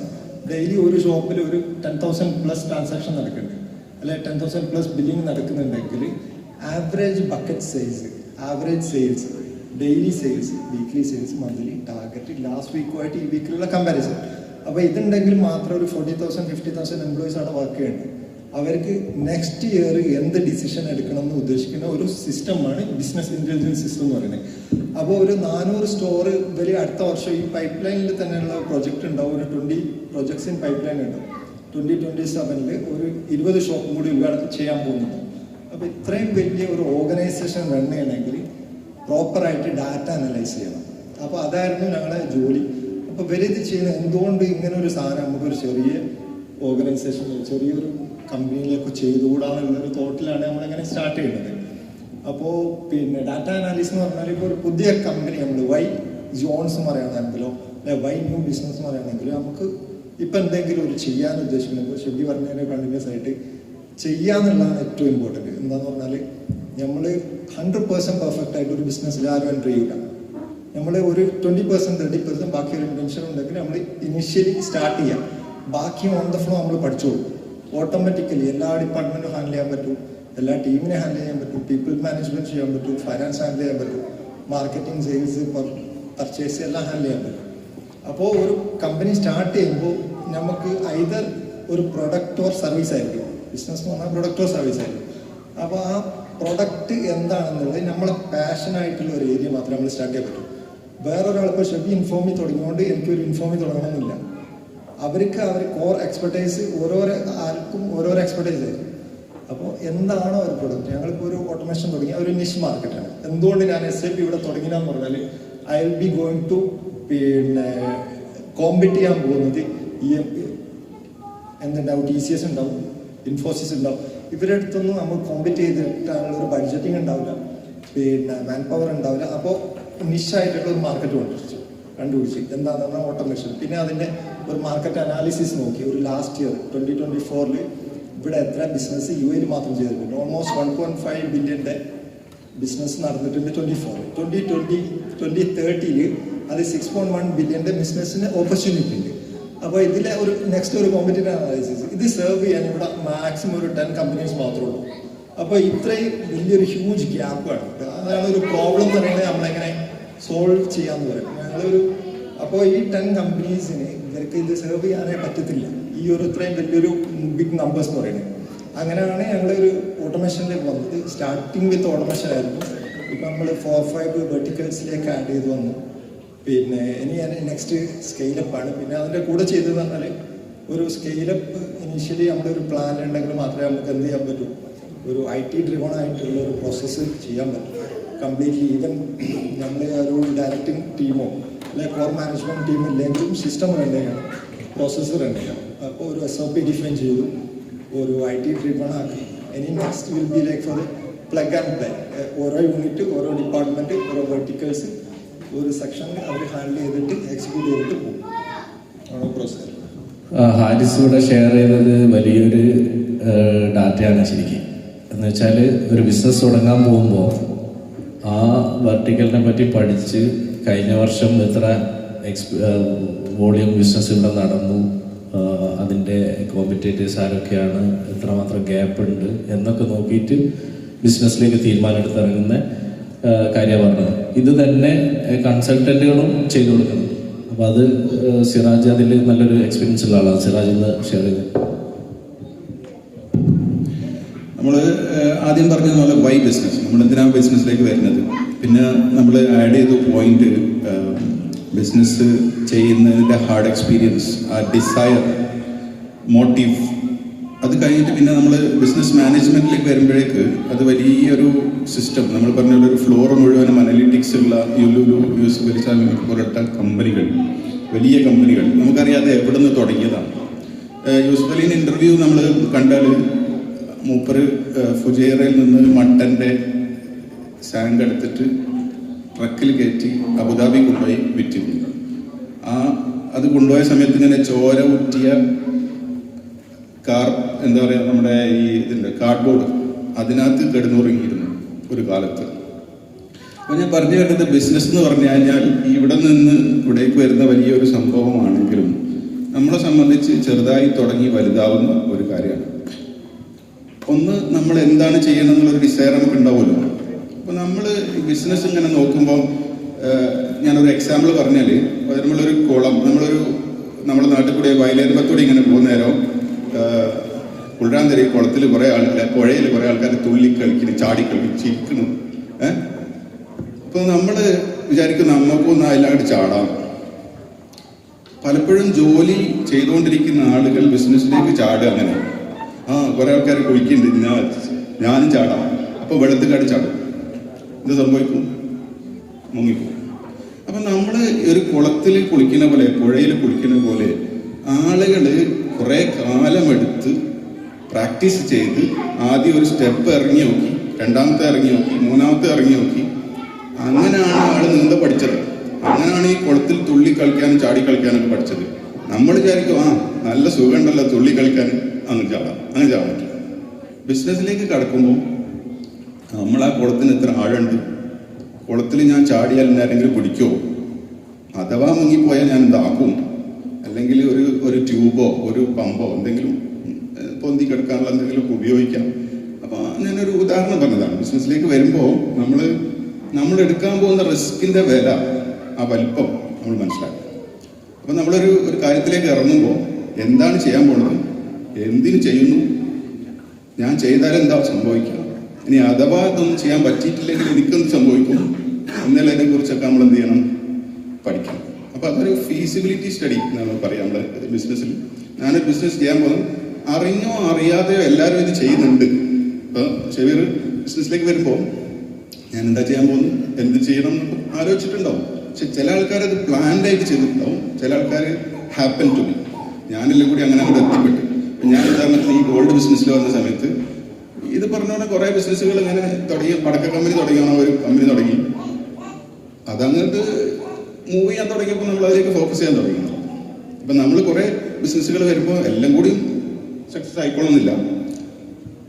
കുറേ ബിസിനസ് ചെയ്യുമ്പോൾ ചിലത് ഔട്ട് പെർഫോമിങ് ആയിരിക്കും, ചിലത് അത് ഡിമാൻഡ് ഉണ്ടാവും. ആ സമയത്ത് നമുക്ക് അതിലെന്ത് ചെയ്യാം, ഫോക്കസ് കൂട്ടാം എന്നുള്ളതാണ് ഞാൻ മനസ്സിലാക്കില്ല. അപ്പം നമ്മൾ അനലിറ്റിക്സ് പറഞ്ഞ പോയിന്റിൽ ഈ പറഞ്ഞില്ല, എന്താണ് ബിസിനസ്സിൻ്റെ ആവശ്യം, അതിൽ ബിസിനസ് ചെയ്തിട്ടേ പ്രോഫിറ്റ് ഉണ്ടാവും. നമ്മളിങ്ങനെ ആവശ്യമില്ലാത്ത കാര്യം, മൂപ്പര് പറഞ്ഞിട്ട് നല്ല ബിസിനസ്സാണ്, അല്ലെങ്കിൽ ആ ഷോപ്പിൽ അവിടെ ഒഴിഞ്ഞെടുക്കുകയാണെങ്കിൽ അവിടെ പോയി എന്തെങ്കിലും ബിസിനസ് തുടങ്ങാം, അങ്ങനെയൊക്കെയുള്ള ഇൻഫർമേഷൻ വെച്ചിട്ടല്ല ബിസിനസ് പ്ലാൻ ചെയ്യുന്നത്. ലോകത്തുള്ള വലിയ കമ്പനികളൊക്കെ ഈ പറഞ്ഞ പോലെ ഫീസിബിലിറ്റി സ്റ്റഡിയും ഡാഷ്ബോർഡും അനലിറ്റിക്സും ഒക്കെ വെച്ചിട്ടാണ് തീരുമാനിക്കുന്നത് എന്ത് ചെയ്യണം, എന്ത് ചെയ്യരുത്. ഈ അർത്ഥത്തിൽ നമ്മൾ ഒരു ഫീസിബിലിറ്റി നമ്മൾ പഠിച്ചിട്ട് ബിസിനസ്സിലേക്ക് ഇറങ്ങും. അതെ. അപ്പോൾ നമ്മൾ ബിസിനസ്സിലേക്ക് ഇറങ്ങിക്കഴിഞ്ഞാൽ, അല്ലെ, ഇറങ്ങുമ്പോൾ ഉണ്ടാവേണ്ട ഒരു ബിസിനസ് മാൻ ഉണ്ടാവേണ്ട, അല്ല ബിസിനസ്സിൽ ഉണ്ടാവേണ്ട നല്ല കുറേ സ്വഭാവങ്ങളും എലമെൻസും ഒക്കെ ഉണ്ട്, കുറേ ഘടകങ്ങൾ ബിസിനസ്സിൻ്റെ. അതെന്തൊക്കെയാണ് ഷെബീറിൻ്റെ എക്സ്പീരിയൻസ് വെച്ചിട്ട്? പക്ഷേ എല്ലാം നിങ്ങൾക്ക് ഉണ്ടായിക്കോളുന്നില്ല. ഞാനങ്ങനെ അത് പറയാന്നില്ല. ചെറിയൊരു ബിസിനസ്സുകാരനാണ്. ബിസിനസ് എന്ന് പറയാൻ പറ്റില്ല, എന്നാലും ആ ബിസിനസ് പറയാം. എന്നാലും നമ്മളെക്കാട്ടിലും വലിയ വലിയ ആൾക്കാരൊക്കെ ഉള്ളപ്പോൾ നമ്മൾ പറയുന്നതിൽ എത്രത്തോളം ഔചിത്യം ഉണ്ടെന്നുള്ളതാണ്. പിന്നെ ചോദ്യം എന്ന് പറഞ്ഞാൽ എന്തൊക്കെ നല്ല സ്വഭാവമാണെന്നല്ലേ അല്ലേ? ഞാൻ പേഴ്സണലി ആണെന്നുണ്ടെങ്കിലും ഒഫീഷ്യലി ആണെങ്കിലും എല്ലാവരോടും ഏറ്റവും ഇമ്പോർട്ടൻ്റ് ആയിട്ട് പറയുന്നൊരു കാര്യം നമ്മൾ റെസ്പോൺസിബിൾ ആവുക എന്നുള്ളത്. റെസ്പോൺസിബിൾ ആവുക എന്ന് പറഞ്ഞാൽ അറ്റ്ലീസ്റ്റ് ഫോൺ വിളിച്ചാൽ എടുക്കുന്ന ഒരാളാവണം എന്നുള്ളത് ഏറ്റവും പ്രയോറിറ്റിയാണ്. അത് പേഴ്സണലി ആണെന്നുണ്ടെങ്കിൽ അല്ലെങ്കിൽ അതൊരു മേജർ കാര്യമാണ്. അത് ഫോൺ എടുക്കുക എന്നുള്ളത് മാത്രമല്ല, എന്താ പറയുക, അതതിൻ്റെ ഒരു തുടക്കമാണ്. എന്താണെന്നുണ്ടെങ്കിലും നമ്മൾ ഫേസ് ചെയ്യേണ്ട ഒരു കാര്യമാണ്. പിന്നെ ബിസിനസ്സിൽ ഏറ്റവും നല്ല സ്വഭാവങ്ങളെന്നല്ല, കുറേ കാര്യങ്ങൾ നമുക്ക് ചെയ്യാൻ പറ്റുമെന്നുള്ള കുറേ സംഭവങ്ങൾ. അതായത് ഇപ്പം ട്രാവൽ ചെയ്യാം, യാത്ര ചെയ്യുക എന്ന് പറയുന്നത് ഏറ്റവും വലിയൊരു ഘടകമാണ് ബിസിനസ്സിൽ. അതിപ്പോൾ എന്തിനാണെന്ന് ചോദിച്ചാൽ നിങ്ങൾക്കൊക്കെ ചോദ്യം വരും, എന്താണ് ബിസിനസ്സിൽ ട്രാവൽ കൊണ്ട് എന്തൊക്കെയാണെന്നുള്ളത്. ഒരുപാട് ഇപ്പം അതിന് ഒരു കുറച്ച് എക്സാമ്പിൾ, ഇപ്പോൾ ഞാനിപ്പം ഇപ്പോൾ 10 വർഷത്തിൻ്റെ ഇടയിൽ ഒരുപാട് യാത്ര ചെയ്തിട്ടുണ്ട്. അപ്പോൾ അത് ഒരു കാര്യമാണ് യാത്ര എന്ന് പറയുന്നത്. അപ്പം ഞാൻ അതിൽ കണ്ട ഏറ്റവും വലിയൊരു പോസിറ്റീവ് എന്ന് വെച്ചാൽ നമ്മൾ ഐഡിയാസ് ഡെവലപ്പ് ചെയ്യാൻ ഏറ്റവും നല്ലത് യാത്രകളാണ്. ഒന്നാമത്തെ നമുക്ക് ഒരുപാട് സമയം കിട്ടും. നമ്മൾ ഒറ്റയ്ക്ക് യാത്ര ചെയ്യണം. ഒരുപാട് സമയം കിട്ടുമ്പോൾ നമ്മൾക്ക് ബിസിനസ്സിനെ പറ്റി നമുക്ക് ഒരുപാട് ചിന്തിക്കാൻ പറ്റും. ഒരുപാട് ആൾക്കാരായിട്ട് നമുക്ക് മിങ്കിൾ ചെയ്യാൻ പറ്റും. അവരുടെ കൾച്ചർ നമുക്ക് അറിയാൻ പറ്റും. കാരണം ചിലപ്പോൾ നമ്മളിപ്പോൾ ഇവിടെ നിൽക്കുമ്പോൾ നമ്മൾ കൺവേ ചെയ്യുന്നത് നമ്മൾ കൂട്ടത്തിലുള്ള ആൾക്കാരെ കാര്യങ്ങളാണ്. അപ്പോൾ നമ്മളെങ്ങനെയാണ് ബിസിനസ് ചെയ്യുന്നത് വെച്ചാൽ ദ വേ ദേ ഡസ്, അവർ ചെയ്യുന്നത് പോലെ അല്ലെങ്കിൽ നമ്മളെ ചുറ്റുപാട് നടക്കുന്നത് പോലുള്ള ബിസിനസ്സുകളായിരിക്കും നമ്മൾ അധികം ചെയ്യുന്നത്. But when you try to travel, when you feel to see new people, പുതിയ അറ്റ്മോസ്ഫിയർ, പുതിയ സിറ്റീസ്, അവിടെ കാണുമ്പം എന്തുകൊണ്ട് ഈ സംഭവങ്ങളൊക്കെ നമുക്ക് അഡാപ്റ്റ് ചെയ്തുകൂടെ നമ്മുടെ രാജ്യത്തേക്ക് അല്ലെങ്കിൽ നമ്മൾ വർക്ക് ചെയ്യുന്ന നമ്മുടെ കമ്പനിയിലേക്ക്. പിന്നെ അങ്ങനെ ഒരുപാട് പോസിറ്റീവ്നെസ് യാത്രകൾ കൊണ്ടുണ്ട്. ഉദാഹരണം പറയുകയാണെന്നുണ്ടെങ്കിൽ ഇപ്പോൾ ഞാനിപ്പോൾ ഒരു യാത്ര ചെയ്തിട്ടുണ്ടായിരുന്നു. അപ്പോൾ ഒരുപാട് കാലങ്ങളായിട്ട് എനിക്ക് വേണ്ടി ഒരു സാധനം ഉണ്ടായിരുന്നു.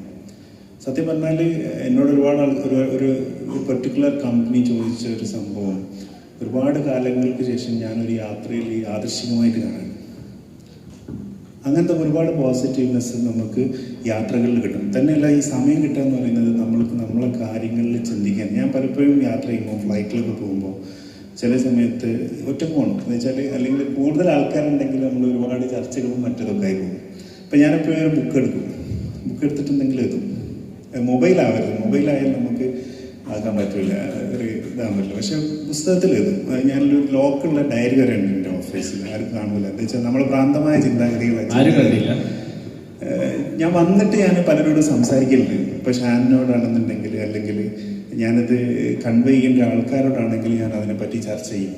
അതായത് ഇന്ന പോയിന്റ്സ് അത് ചെയ്യണമെന്നുള്ളത് ഞാൻ എഴുതിയിട്ട് പിന്നെ ഡിസ്കസ് ചെയ്യലുണ്ട്. അപ്പോൾ യാത്രകളിൽ നമുക്ക് അങ്ങനെ ഒരുപാട് സമയം കിട്ടും. നമുക്ക് നമ്മളെ തന്നെ അറിയാൻ പറ്റും യാത്രകളിൽ നമുക്ക് എന്തൊക്കെ കേപ്പബിലിറ്റി ഉണ്ടെന്നുള്ളത്. എന്ന് വെച്ചാൽ ഒറ്റയ്ക്ക് യാത്ര ചെയ്യുമ്പോഴാണ് നമ്മളെ തന്നെ അറിയാൻ പോകുന്നത് എന്തൊക്കെയാണെന്നുള്ളത്. എന്ന് വെച്ചാൽ എല്ലാം ഇപ്പോൾ ഞാനിപ്പോൾ ആദ്യമായിട്ട് UK യാത്ര ചെയ്തു. എൻ്റെ ആദ്യത്തെ യൂറോപ്യൻ ട്രിപ്പ് ഞാൻ പോയത് UK 2018 എനിക്ക് തോന്നുന്നത്. എനിക്ക് UK പറ്റിയുള്ള ഒരു ഐഡിയ ഇല്ല, എങ്ങനെ പോകണമെന്ന് അറിയുന്നില്ല. ഞാൻ അവിടെ ഫ്ലൈറ്റ് ഇറങ്ങിയിട്ട് എനിക്ക് പോകേണ്ട സ്ഥലം അറിയില്ല, ഫുള്ള് ഡാർക്കായിരുന്നു. But I learned. അതിന് ശേഷം ഇപ്പോൾ ആര് പോവുകയാണെന്നുണ്ടെങ്കിൽ ഞാൻ ഗൈഡ് ചെയ്യും, ഇങ്ങനെ പോകട്ടോ അവിടെ പോകട്ടോ എന്നൊക്കെ പറയും. That's A good thing. അങ്ങനെ പറ്റിയപ്പോൾ ഒരു രാജ്യത്തേക്ക് പോകാനോ ഒരു സിറ്റിയിലേക്ക് പോകാനോ എനിക്ക് യാതൊരു പേടിയില്ല, അത്രയും കോൺഫിഡൻ്റ് ആണ്. അപ്പോൾ നമ്മളതൊക്കെ അഡാപ്റ്റ് ചെയ്യണം. എന്ന് വെച്ചാൽ യാത്രകൾ എന്നൊക്കെ പറഞ്ഞാൽ ഇപ്പോൾ നമ്മളെ സംബന്ധിച്ചിടത്തോളം ആർക്കും ഒരു വലിയൊരു വിഷയമുള്ള കാര്യമല്ല. യൂറോപ്പിലാണെന്നുണ്ടെങ്കിലോ അല്ലെങ്കിൽ അടുത്തുള്ള രാജ്യങ്ങളിലാണെന്നുണ്ടെങ്കിലോ എവിടെ പോകാനും നമുക്ക് ഒരു പ്രശ്നമില്ല. എന്ന് വെച്ചാൽ ഫിനാൻഷ്യലി ആണ് നിങ്ങൾ ചിന്തിക്കുന്നുണ്ടെങ്കിൽ financially it's not a burden at all. ഇപ്പം നമുക്ക് യാത്ര ചെയ്യാൻ അത്രയും സിമ്പിളായിട്ടുള്ള പല ഫ്ലൈറ്റുകളുണ്ട്, എവിടത്തേക്കും വിസ കിട്ടുന്നുണ്ട്. ഇപ്പോഴത്തെ സിറ്റുവേഷനായിട്ട് കഴിയട്ടെ, അത് കഴിഞ്ഞാൽ അല്ലെങ്കിൽ ഇതിന് മുന്നേ വളരെ സിമ്പിളായിരുന്നു യാത്രകളിലൊക്കെ. അപ്പോൾ യാത്ര it's a very big factor. നമുക്ക് ഒരുപാട് സമയം കിട്ടുന്നതാണ്. അതാണ് ഒരു കാര്യമുള്ളത് ബിസിനസ്സിൽ. പിന്നെ അങ്ങനെ പോസിറ്റീവായിട്ട് പറയാനുള്ള സംഭവങ്ങളാണെന്നുണ്ടെങ്കിൽ എന്തായിരുന്നു ചോദ്യം? എന്തായിരുന്നു? അതിനോട് വിട്ടുപോയി. ക്ലാസ് ഓർത്താക്കേണ്ടി ഗുഡ് തിങ്സ് അല്ലേ? അതെ, നല്ല സ്വഭാവങ്ങളും നല്ല സ്വഭാവങ്ങളും ഘടകങ്ങളും. സ്വഭാവം പറഞ്ഞാൽ ഒരുപാട് എന്നെ സംബന്ധിച്ചിടത്തോളം നല്ല സ്വഭാവമാണ്. ബട്ട് എല്ലാവരും അത് ആക്സെപ്റ്റ് ചെയ്യണമെന്നില്ല.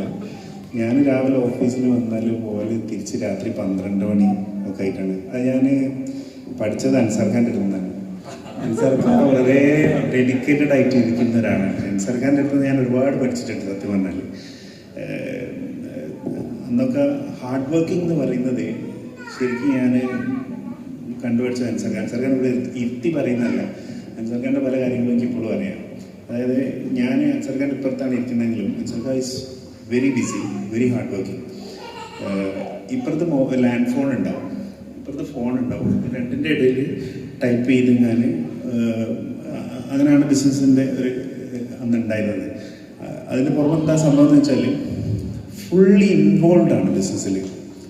ഒരു ബിസിനസ്സിൽ ഇറങ്ങേണ്ട ആൾ എൻ്റെ കാഴ്ചപ്പാടിൽ ഷുഡ് ബി ഇൻവോൾവ് കംപ്ലീറ്റ്ലി. എനിക്ക് കുറേ സംഭവങ്ങൾ സാക്രിഫൈസ് ചെയ്യേണ്ടി വന്നിട്ടുണ്ടാവും നമ്മൾ അങ്ങനെ ചിന്തിക്കുമ്പോൾ. കാരണം എന്ന് വെച്ചാൽ നമ്മുടെ പേഴ്സണൽ കാര്യങ്ങൾ, അതായത് കുടുംബത്തോട് ഇരിക്കുന്ന സമയം സാക്രിഫൈസ് ചെയ്യേണ്ടി വന്നിട്ടുണ്ട്. യാത്രകൾ ചെയ്യേണ്ട സമയത്ത് പല കാര്യങ്ങളുണ്ടാവും. അതുപോലെ തന്നെ നാട്ടിലേക്ക് പോകുന്ന കാര്യങ്ങളിൽ അങ്ങനെ പല സാക്രിഫൈസും നമ്മൾ ചെയ്തിട്ടുണ്ടാവും. അങ്ങനെ ഒരുപാട് കാര്യങ്ങളിലും എൻ്റെ ഒരു കാഴ്ചപ്പാടിൽ എപ്പോഴും we should have to be deeply involve. നമ്മളെ ബിസിനസ്സിൽ നമ്മൾ അത്രയും ഇൻവോൾവ് ആയിട്ട് ചെയ്യണം എന്നുള്ളതാണ് എൻ്റെ ഒരു കാഴ്ചപ്പാട്. ഓട്ടോമേഷൻസ് ഉപയോഗിച്ച് നേരത്തെ പോയി തുടങ്ങിയിട്ടുണ്ട്. എങ്ങനെ കുറച്ച് നേരത്തെ പോയി തുടങ്ങിയിട്ടുണ്ട്. അത് കമ്പനി വലുതാകുമ്പോൾ പിന്നെ അതിൻ്റെ ആവശ്യമില്ല. അപ്പോൾ ഒരു ബേസ് ഉണ്ടാക്കുന്ന സമയമാണല്ലോ. അപ്പോൾ ആ സമയത്ത് ഞാൻ നേരിട്ട് കണ്ട കാര്യങ്ങളാണ്. ഷബീർ ഇപ്പൊ പറഞ്ഞതിനോട് വ്യക്തിപരമായിട്ട് ഞാൻ യോജിക്കുന്നില്ല. നമ്മൾ അത്രയും ടൈം ബിസിനസ്സിന് കൊടുത്താൽ പിന്നെ പേഴ്സണൽ ലൈഫ് ഇല്ലല്ലോ. അപ്പോൾ അത് ഓരോരുത്തരെയും കാഴ്ചപ്പാടാണ്. എങ്കിലും റീതിങ്കിങ്ങിനുള്ള അല്ല അത് പറഞ്ഞല്ലേ ഇപ്പം നിങ്ങൾ പറഞ്ഞോളൂ. ഇപ്പം അൻസർക്ക് അത്രയും ഹാർഡ് വർക്കിംഗ് ആയിരുന്നാണ്. ഇപ്പം അത്ര ഹാർഡ് വർക്കിൻ്റെ ആവശ്യമില്ല. ബിക്കോസ് ഒരു ബിസിനസ് തുടങ്ങുന്ന സമയത്തോ അല്ലെങ്കിലോ we should have to be deeply involve. പിന്നെ നമ്മൾ ആ ഒരു ഡിസ്കഷനിലേക്ക് ലാസ്റ്റിലേക്ക് വരും. അപ്പോൾ നമ്മൾ ഇപ്പോൾ ബിസിനസ്സിൽ ഇറങ്ങിക്കഴിഞ്ഞു. ബിസിനസ്സിൽ ഇറങ്ങി ബിസിനസ് സ്റ്റാർട്ട് ചെയ്ത് പലപ്പോഴും നമ്മൾ വിചാരിച്ച ലൈനിലാവില്ല ബിസിനസ് പോവുക. അപ്പോഴാണ് നമുക്ക് ഒരു അഡ്വൈസർ, ഒരു കൺസൾട്ടന്റ്, ഒരാൾ രണ്ട് കാര്യമാണ്.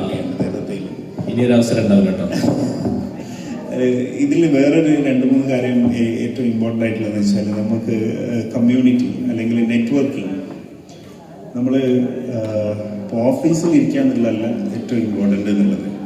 നമ്മൾ മറ്റുള്ള ആൾക്കാരായിട്ട് അല്ലെങ്കിൽ നമ്മുടെ മേഖലയിലുള്ള പൊതുവെ ഒരു കമ്പനി, നമ്മളിപ്പോൾ ഒരു കമ്പനിയിലാണെന്നുണ്ടെങ്കിൽ അതുപോലത്തെ കമ്പനികളിലെ ആൾക്കാരായിട്ട് അല്ലെങ്കിൽ അതിൻ്റെ സുപ്പീരിയേഴ്സായിട്ട് ഇപ്പോൾ ഞാൻ പറയുന്നത് ചിലപ്പോൾ നമ്മൾ അവരൊക്കെ കാണാനും സംസാരിക്കാനും നമുക്കൊരു ചാൻസ് കിട്ടും. ഇപ്പോൾ ഉദാഹരണം പറയുകയാണെന്നുണ്ടെങ്കിൽ ഇപ്പോൾ സീബ്ര എന്ന് പറയുന്നൊരു ഗ്ലോബൽ ബ്രാൻഡ് ഉണ്ട്. അപ്പോൾ ഞാൻ ഒരു പ്രാവശ്യം, ഈ പ്രാവശ്യമല്ല കഴിഞ്ഞ പ്രാവശ്യം ഞാൻ പോർച്ചുഗലിൽ പോയിരുന്നു അവരൊരു പരിപാടിക്ക് വേണ്ടിയിട്ട്. അപ്പോൾ അവർ മേജർ പരിപാടിൻ്റെ ഇടയിൽ അവർ എപ്പോഴും ഒരു സമയം മാറ്റി വെക്കുന്നുണ്ട്. എന്തെന്ന് വെച്ചാൽ നമ്മൾ കമ്മ്യൂണിറ്റിയിലെ ഗ്യാതറിങ്ങിന്, നെറ്റ്വർക്കിംഗ് സെഷന് വേണ്ടിയിട്ട് അവിടെ നമുക്ക് അവരെ CEO ആയിട്ട് നമുക്ക് സംസാരിക്കാം. അതായത് സീബ്ര എന്ന് പറയുന്ന ഒരു ഗ്ലോബൽ ബ്രാൻഡാണ്. അവരെ CEO ആയിട്ട് നമുക്ക് സംസാരിക്കാം. അങ്ങനെ സെഷൻ അവർ കമ്പനികളൊക്കെ ചെയ്യുന്നുണ്ട്. അപ്പോൾ അതിൽ ഏറ്റവും ഇമ്പോർട്ടൻ്റ് ആയിട്ട് വന്നതെന്ന് വെച്ചാൽ തിരിച്ചു വരുന്ന സമയത്ത് നമ്മൾ ഈ സെഷൻ ഈ ഹോട്ടലിലും എയർപോർട്ടും നമ്മൾ ഒരുപാട് ദൂരമുണ്ട്. അപ്പോൾ ഞാൻ ബസ്സിലാണ്, ഇവരൊരു ബസ് അറേഞ്ച് ചെയ്തിട്ടുണ്ട്. അപ്പോൾ ബസ്സിൽ തിരിച്ചു വരുമ്പോൾ ഇവരെ പോലുള്ള വലിയ ആൾക്കാരൊക്കെ ആളുണ്ട്. ഞാനാണെങ്കിൽ ഞാൻ ഒറ്റയ്ക്കേ ഉള്ളൂ. ഞാൻ അറിയുന്ന ആൾക്കാരൊക്കെ ഉണ്ടെന്നുണ്ടെങ്കിലും ലോങ് യാത്ര ആകുമ്പോൾ ചിലപ്പോൾ നമുക്കൊന്ന് അവിടെ ഇരുന്ന് സമാധാനമായിട്ട് ഇരുന്ന് പോകണം എന്നുള്ളൊരു കാഴ്ചപ്പാടുണ്ടാവില്ല. അപ്പോൾ ഞാനിങ്ങനെ ആരും കാണാൻ അവിടെ അങ്ങനെ ഇരുന്നപ്പോൾ ഇതിൻ്റെ മെയിൻ ആയിട്ടുള്ള ഒരാളുണ്ട്. അതായത് EMEA റീജിയനിലത്തെ ഫരീദ് എന്ന് പറയുന്ന ഒരാൾ പേര്. അപ്പോൾ ഞങ്ങൾക്ക് ഭയങ്കര റെസ്പെക്ട് ചെയ്യുന്ന, എല്ലാവരും റെസ്പെക്ട് ചെയ്യുന്ന ഒരാളാണ്. അതിൽ ആളാണെങ്കിൽ ഭയങ്കര എനർജിയാണ്.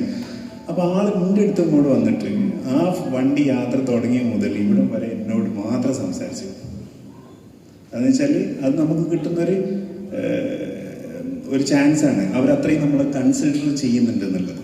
അപ്പോൾ ഇങ്ങനെ ഈ നെറ്റ്വർക്കിംഗ് എന്ന് പറയുന്നതാണ് അവരവിടെ ഇംപ്ലൈ ചെയ്തുകൊണ്ടിരുന്നത്. നമ്മളുമായിട്ട് സംസാരിക്കുക, നമ്മളെ എൻകറേജ് ചെയ്യിപ്പിക്കുക, അതുപോലെ തന്നെ നമ്മളെ മോട്ടിവേറ്റ് ചെയ്യിപ്പിക്കുക. അങ്ങനെ ഒരുപാട് സാധ്യതകളും കാര്യങ്ങളും നമുക്ക് കിട്ടുന്നതാണ്. അപ്പോൾ നമ്മൾ ബിസിനസ്സിൽ ഇറങ്ങിക്കഴിഞ്ഞാൽ സ്വാഭാവികമായിട്ടും നമ്മൾ കണ്ട സ്വപ്നങ്ങളൊന്നും ആയിരിക്കില്ല. ഇറങ്ങിക്കഴിഞ്ഞാൽ കുറേ ചാലഞ്ചസ് ഉണ്ടാവും, കുറേ പ്രതിസന്ധികളുണ്ടാവും. ആ സമയത്ത് നമ്മൾ ആരോടും പറയാതെ മറച്ചു വെച്ചിട്ട് നിൽക്കാൻ ശ്രമിച്ചാൽ കൂടുതൽ പ്രയാസത്തിലേക്ക് പോകും. അതേസമയം നമ്മളെ ശരിക്കും ഗൈഡ് ചെയ്യാൻ പറ്റിയ ഒരാളെ കണ്ടെത്തി അദ്ദേഹത്തോട് വിഷയങ്ങൾ പറഞ്ഞ് അത് പരിഹരിക്കാൻ ശ്രമിച്ചാൽ പരിഹാരം ഉണ്ടാക്കുകയും ചെയ്യാം. അപ്പോൾ അങ്ങനെ ഒരു അവസരത്തിൽ ഒരു കമ്പനി എങ്ങനെ സ്ട്രീം ലൈൻ ചെയ്ത് ഒരു പ്രോഫിറ്റ് മേക്കിംഗ് ആക്കിയിട്ട് മാറ്റാമെന്നുള്ളതാണ് സിറാജ് നമ്മൾ ബിസിനസ് തുടങ്ങിയപ്പോൾ ഞാൻ പറഞ്ഞില്ലേ, നമ്മൾ നേരത്തെ ചക്കക്കുരുവിലേക്ക് വീണ്ടും പോവാം.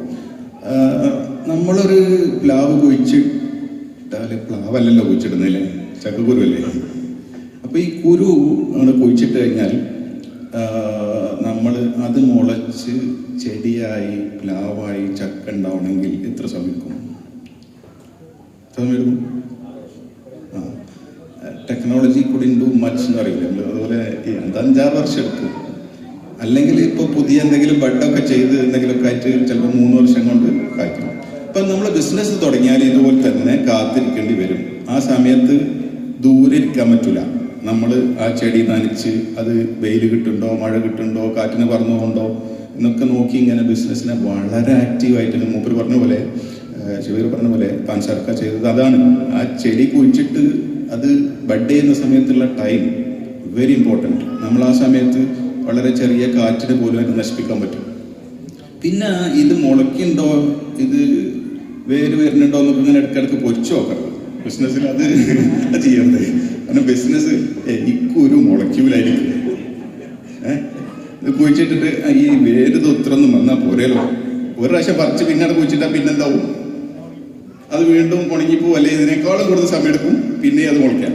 അപ്പോൾ ഒരു ഡിസിഷൻ നമ്മൾ എടുത്തു കഴിഞ്ഞാൽ, ബിസിനസ്സിലേക്ക് ഇറങ്ങി കഴിഞ്ഞാൽ നമ്മൾ സോളിഡായിട്ട് യക്കീനോട് കൂടി നമ്മൾ ആ ബിസിനസ്സിലേക്ക് ഇറങ്ങണം.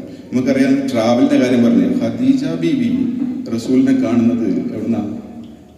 നമ്മൾ ആലോചിച്ചിട്ടുണ്ടോ? ഫ്ലൈറ്റും വണ്ടിയും ഒന്നുമില്ലാത്ത കാലത്ത് ഒട്ടകപ്പുറത്തോ കുതിരപ്പുറത്തോ മക്കത്ത് നിന്ന് സീനായും സിറിയയിലും അല്ലെ മെസൊപ്പൊട്ടേമിയയിലും ഒക്കെ യാത്ര ചെയ്താണ് എന്നുള്ള ആളുകൾ കച്ചവടം ചെയ്തിരുന്നത്. അറബികളുടെ ട്രഡീഷൻ, ശരിക്കും അറബി കോഴിക്കോട് വരുന്ന ഇതുപോലെ കച്ചവടത്തിന് വന്നതാണ്. അപ്പം നമ്മളെ സംബന്ധിച്ച് ട്രേഡ് എന്ന് പറഞ്ഞത്, ബിസിനസ് എന്ന് പറയുന്നത് ട്രാവലിങ്ങിൽ ഫ്രം ദ ഡേ ബിഗിനിങ് അങ്ങനെ. അപ്പം നമ്മൾ ട്രാവൽ ചെയ്തുകൊണ്ടേയിരിക്കുന്നതിനനുസരിച്ച് നമ്മുടെ പ്രൊഡക്റ്റ് വാല്യൂ, നമ്മുടെ പ്രൈസ്, റിസ്ക്, ഇതൊക്കെ നമ്മൾ ഡൈല്യൂട്ട് ചെയ്തുകൊണ്ടിരിക്കും. അപ്പം നമ്മളൊരു ബിസിനസ്സിലേക്ക് ഇറങ്ങാൻ തീരുമാനിച്ചാൽ അതിന് ഏറ്റവും നല്ല വില, ഏറ്റവും പ്രോഫിറ്റബിൾ എവിടെയാവും എന്ന് നമ്മൾ അനലിറ്റിക്സ് യൂസ് ചെയ്യണം. എനിക്ക് ഒരു സാധനം ചിലപ്പം ഉദാഹരണത്തിന് കടലിൽ പോയിട്ട് ഒരു സ്രാവിനെ പിടിച്ചാൽ, സ്രാവ് കടലിൽ ഫ്രീ ആണ് അല്ലേ, നമ്മൾ ഒരു കിലോന് 60 രൂപ 70 രൂപ കൊടുക്കണം അല്ലേ. എന്ന് വിചാരിച്ച് അതെന്തിനാ 60 രൂപ എടുക്കണം? അത് അതിൻ്റെ ലോജിസ്റ്റിക്സ് ആണ് അല്ലേ. ആ സാധനം അവിടെ നിന്ന് പിടിച്ച് ഇവിടെ കൊണ്ടുവന്ന് ഇവിടെ വിൽക്കുമ്പോഴേക്കും അത്രയും വില വരുന്നു. സംഗതി ഫ്രീ ആണ്, കുറച്ചതിൻ്റെ റിസോഴ്സാണ്. അതുപോലെ ഇപ്പോൾ ഫ്രൂട്ട്സ്, ചക്ക, മാവ്, മാങ്ങ, അതൊക്കെ നമ്മുടെ നാട്ടിൽ വെറുതെ കളയുന്ന സാധനം ഇവിടെ ലുലു പോയി എത്ര കൊടുക്കണം? 40 ദിർഹംസ് കൊടുക്കണം അല്ലേ. അപ്പോൾ നമ്മൾ value from the origin to the customer, ഈ ഒരു ലൈനിൽ നമ്മൾ ആലോചിക്കണം.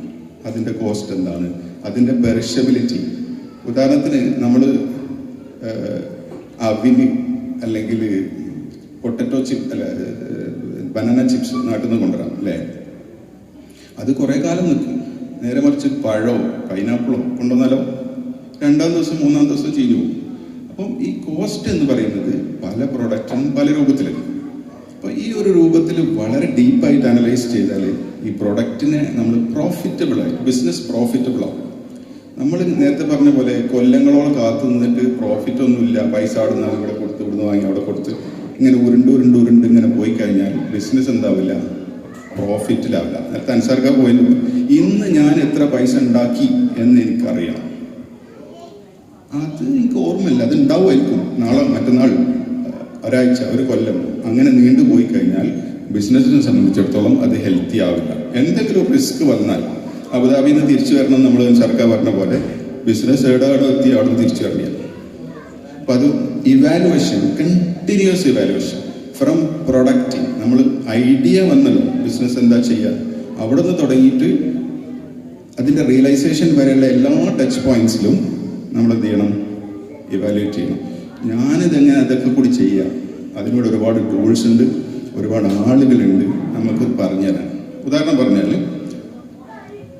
മക്ഡൊണാൾഡ്സ് എന്നൊരു കമ്പനി, നിങ്ങൾ ലോകത്ത് എവിടെ ഏതെങ്കിലും ഇപ്പം ദുബായിലെ വളരെ മുക്ക് മൂലയിലൊക്കെ പോയി കഴിഞ്ഞാലും ഈ മക്ഡൊണാൾഡ്സ് ഇങ്ങനെ എം അല്ലേ, നമ്മളെ നാട്ടിൽ വരുന്ന ആൾക്കാരെ ഞാൻ എഴുതിയ മഞ്ഞ ബോർഡിൽ എടുത്തിട്ട് ഞാനിന്ന് അല്ലേ, ഗൾഫിലൊക്കെ എല്ലാ സ്ഥലത്ത് പോയാലും ഈ ഞാൻ എഴുതിയ ബോർഡ് കാണാം.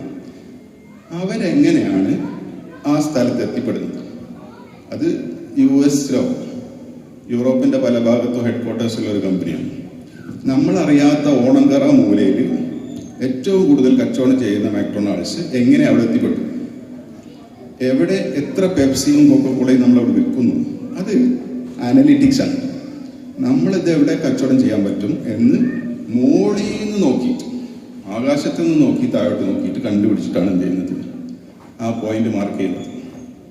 നമുക്കിതിന് വിസിബിലിറ്റി ഒന്നുമില്ല, പക്ഷെങ്കിൽ കമ്പനിക്ക് എന്തുണ്ട്, അത് എവിടെ തുടങ്ങണം, എപ്പോൾ തുടങ്ങണം, എത്ര ആളുകൾ വരും, ഫുഡ് ഫോളും, ഇതൊക്കെ അനലൈസ് ചെയ്യാൻ പറ്റുന്ന സിസ്റ്റംസ് അവൈലബിൾ ആണ്. അപ്പോൾ നമ്മളൊരു സിസ്റ്റത്തിലേക്ക് വരുമ്പോഴേക്ക് നമുക്ക് ഈ പറഞ്ഞ സാധനങ്ങളൊക്കെ വേണം, നമുക്ക് ഈ പറഞ്ഞ പോയിന്റ്സ് ഒക്കെ വിസിബിൾ ആയിരിക്കണം.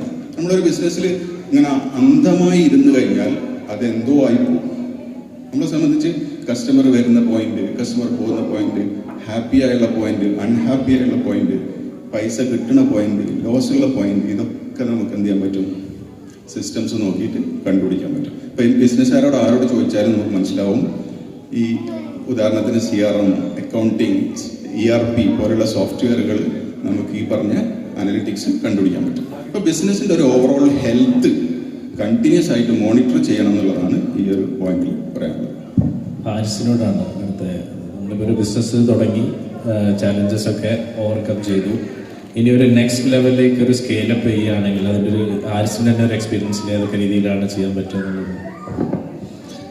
ബിസിനസ് സ്കെയിലപ്പ് ചെയ്യാന്ന് പറഞ്ഞാൽ ഇപ്പോൾ ട്രഡീഷണൽ ബിസിനസ് ഇപ്പോഴത്തെ ഒരു സ്റ്റാർട്ടപ്പ് ഇതിലേക്ക് വരാം. സ്റ്റാർട്ടപ്പ് എന്ന് പറഞ്ഞാൽ എന്തെങ്കിലും ഒരു ഹൈലി ഇന്നോവേറ്റീവ് ആയിട്ടുള്ള ഒരു ഐഡിയാസ് വേണം, പിന്നെ ഈസിലി സ്കെയിലപ്പ് ചെയ്യാൻ പറ്റും. നമ്മളിപ്പോൾ ഒരു ട്രഡീഷണൽ ബിസിനസ് ചെയ്യാന്ന് പറഞ്ഞാൽ, നമ്മളൊരു എക്സാമ്പിൾ പറഞ്ഞാൽ, ഞങ്ങൾ 2020 ഒരു പാൻഡമിക് സിറ്റുവേഷനിൽ ഒരു കമ്പനി സ്റ്റാർട്ട് ചെയ്തിട്ടുണ്ടായിരുന്നു, G8 ഹോൾഡിംഗ് എന്ന് പറഞ്ഞിട്ട് ഹോൾഡിംഗ് കമ്പനിയാണ്. ആ ഒരു കമ്പനി ഫോം ചെയ്യാനുള്ള കാരണം അന്നത്തെ ഒരു പ്രോബ്ലം സോൾവ് ചെയ്തായിരുന്നു. ഇമ്മീഡിയറ്റ് ആയിട്ട് ഇവിടെ പിന്നെ കംപ്ലീറ്റ് സ്റ്റോപ്പ് ചെയ്തു, വെഹിക്കിൾ ഡെലിവറീസ് കൂടി, നൂണ്, തലഭാഗത്ത് വരവൊക്കെ. അപ്പോൾ ഒരു ഇമ്മീഡിയറ്റ് ആയിട്ട് 350 വെഹിക്കിൾസിൻ്റെ ഒരു റിക്വയർമെൻ്റ് ഉണ്ട് ബൈക്ക് രണ്ട്. നമ്മളെ ഒരു പിന്നെ ഫ്രണ്ടിൻ്റെ കമ്പനി, അപ്പോൾ അവർക്കൊരു ഫണ്ട് ചെയ്ത് കൊടുത്തു. അപ്പോൾ ഒരു 3 years അഗ്രിമെൻ്റ് ആണ്.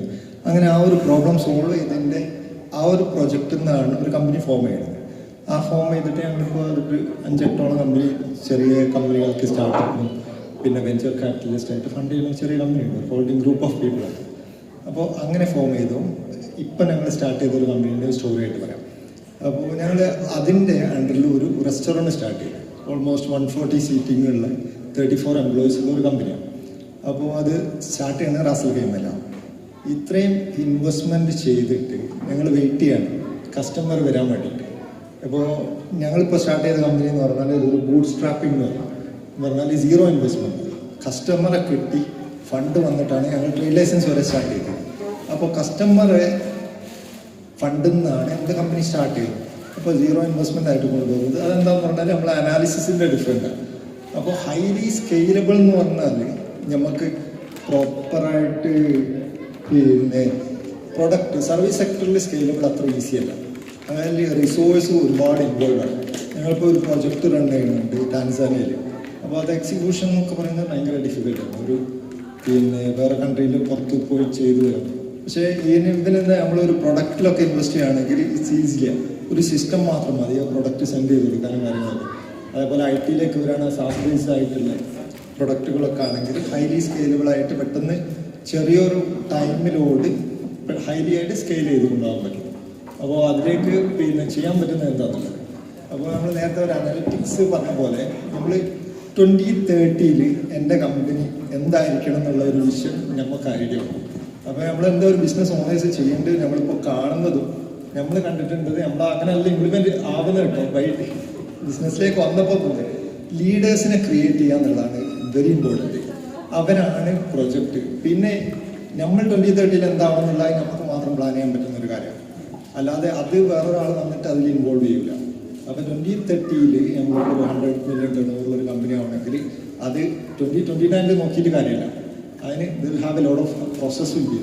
അപ്പോൾ ഓരോരോ ഇയർ ഓരോരോ ടൈമിൽ കൊണ്ടുവന്നിട്ട് അതിലേക്ക് എത്തിക്കുക എന്നുള്ളതാണ്.